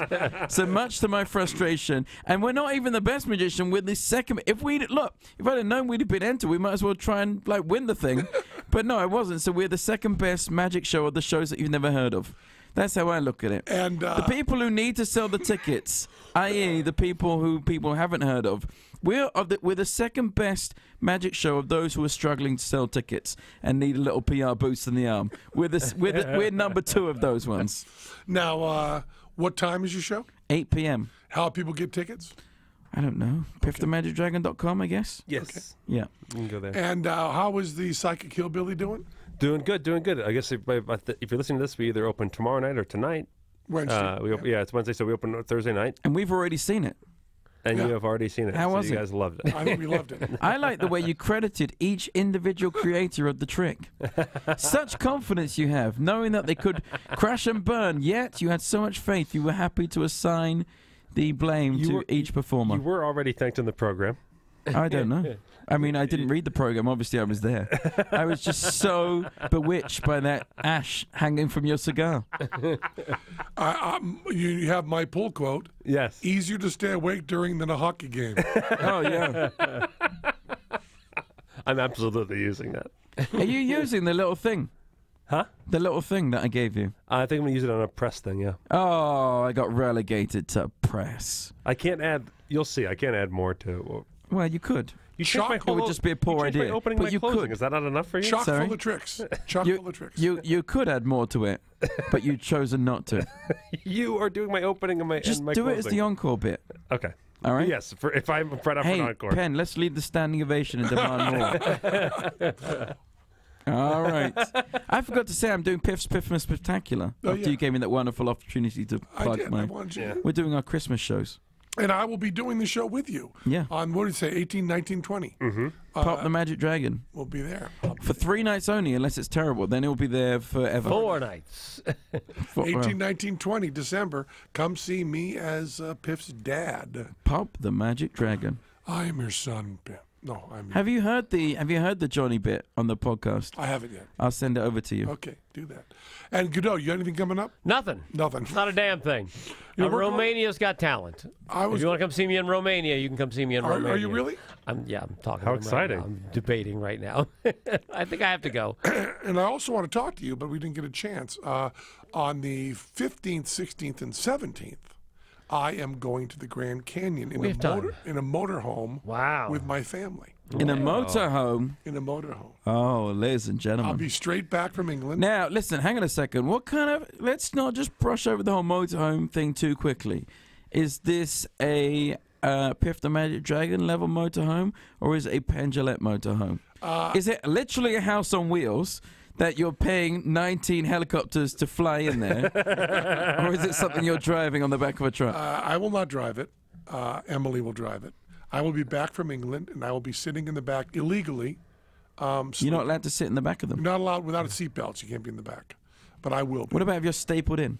I'll be sleeping, I'll be sleeping as comfortably as if I were at a hockey game, and we're going to go see the Grand Canyon just that Saturday and Sunday. But Godot, you'll tell us what to do, right? I'll tell you what to do. Now, when you say see it, you're going to be on ground level? The Grand Canyon is below you. So you're going to be overlooking it. Yes. How much can you see when you overlook it? Many, many miles. Really? Yeah. Is it as good? What's better, helicopter or overlooking it? The helicopter. I've taken a helicopter down to the bottom of the Grand Canyon, where I then took a horse. At the To see it. Havasupai Falls, right? Havasupai Falls. I saw We the took a horse to see what? The movie? What? Havasupai Falls. You took a horse to see the hopper. Horses love falls. What? The horse was like, Penn, please, we never see each other anymore. Please take me to see the Hoppasupi Falls. And you're like, all right, fine, I'll get in the helicopter. What? Yes. You mean you rode a horse there, right? Yeah. Okay. I just had a newfound appreciation for your love of animals these days. I didn't kill the dolphin. First thing you do is get a dog. Next thing you're taking a horse to the movies. Where's it going to end, Penn? Where's it going to end? Right here. That was Penn Sunday School. Cha cha cha. Slick, boys. You become naked. I'd be what? You become naked. Who does? I just say that. Oh, I thought you said a horse. And the halftime entertainment today, Piff the Magic Dragon. Boom! Screw you, Magic Dragon. I do like when we talk about bad gigs. People like to think of us as doing a good job. I like to think of the other. I like to think of the nemesis of cheerleaders everywhere. You know we love you. I didn't kill the dolphin. Don't kill the stream yet. Before we go, can we get a wide shot with your Happy Bird mime? Because we didn't have it before that camera. Oh, yeah. Happy bird mime. Yep, you're there.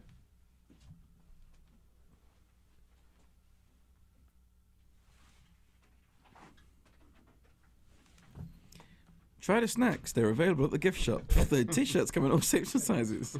And I somehow suspect that Piff will be much better at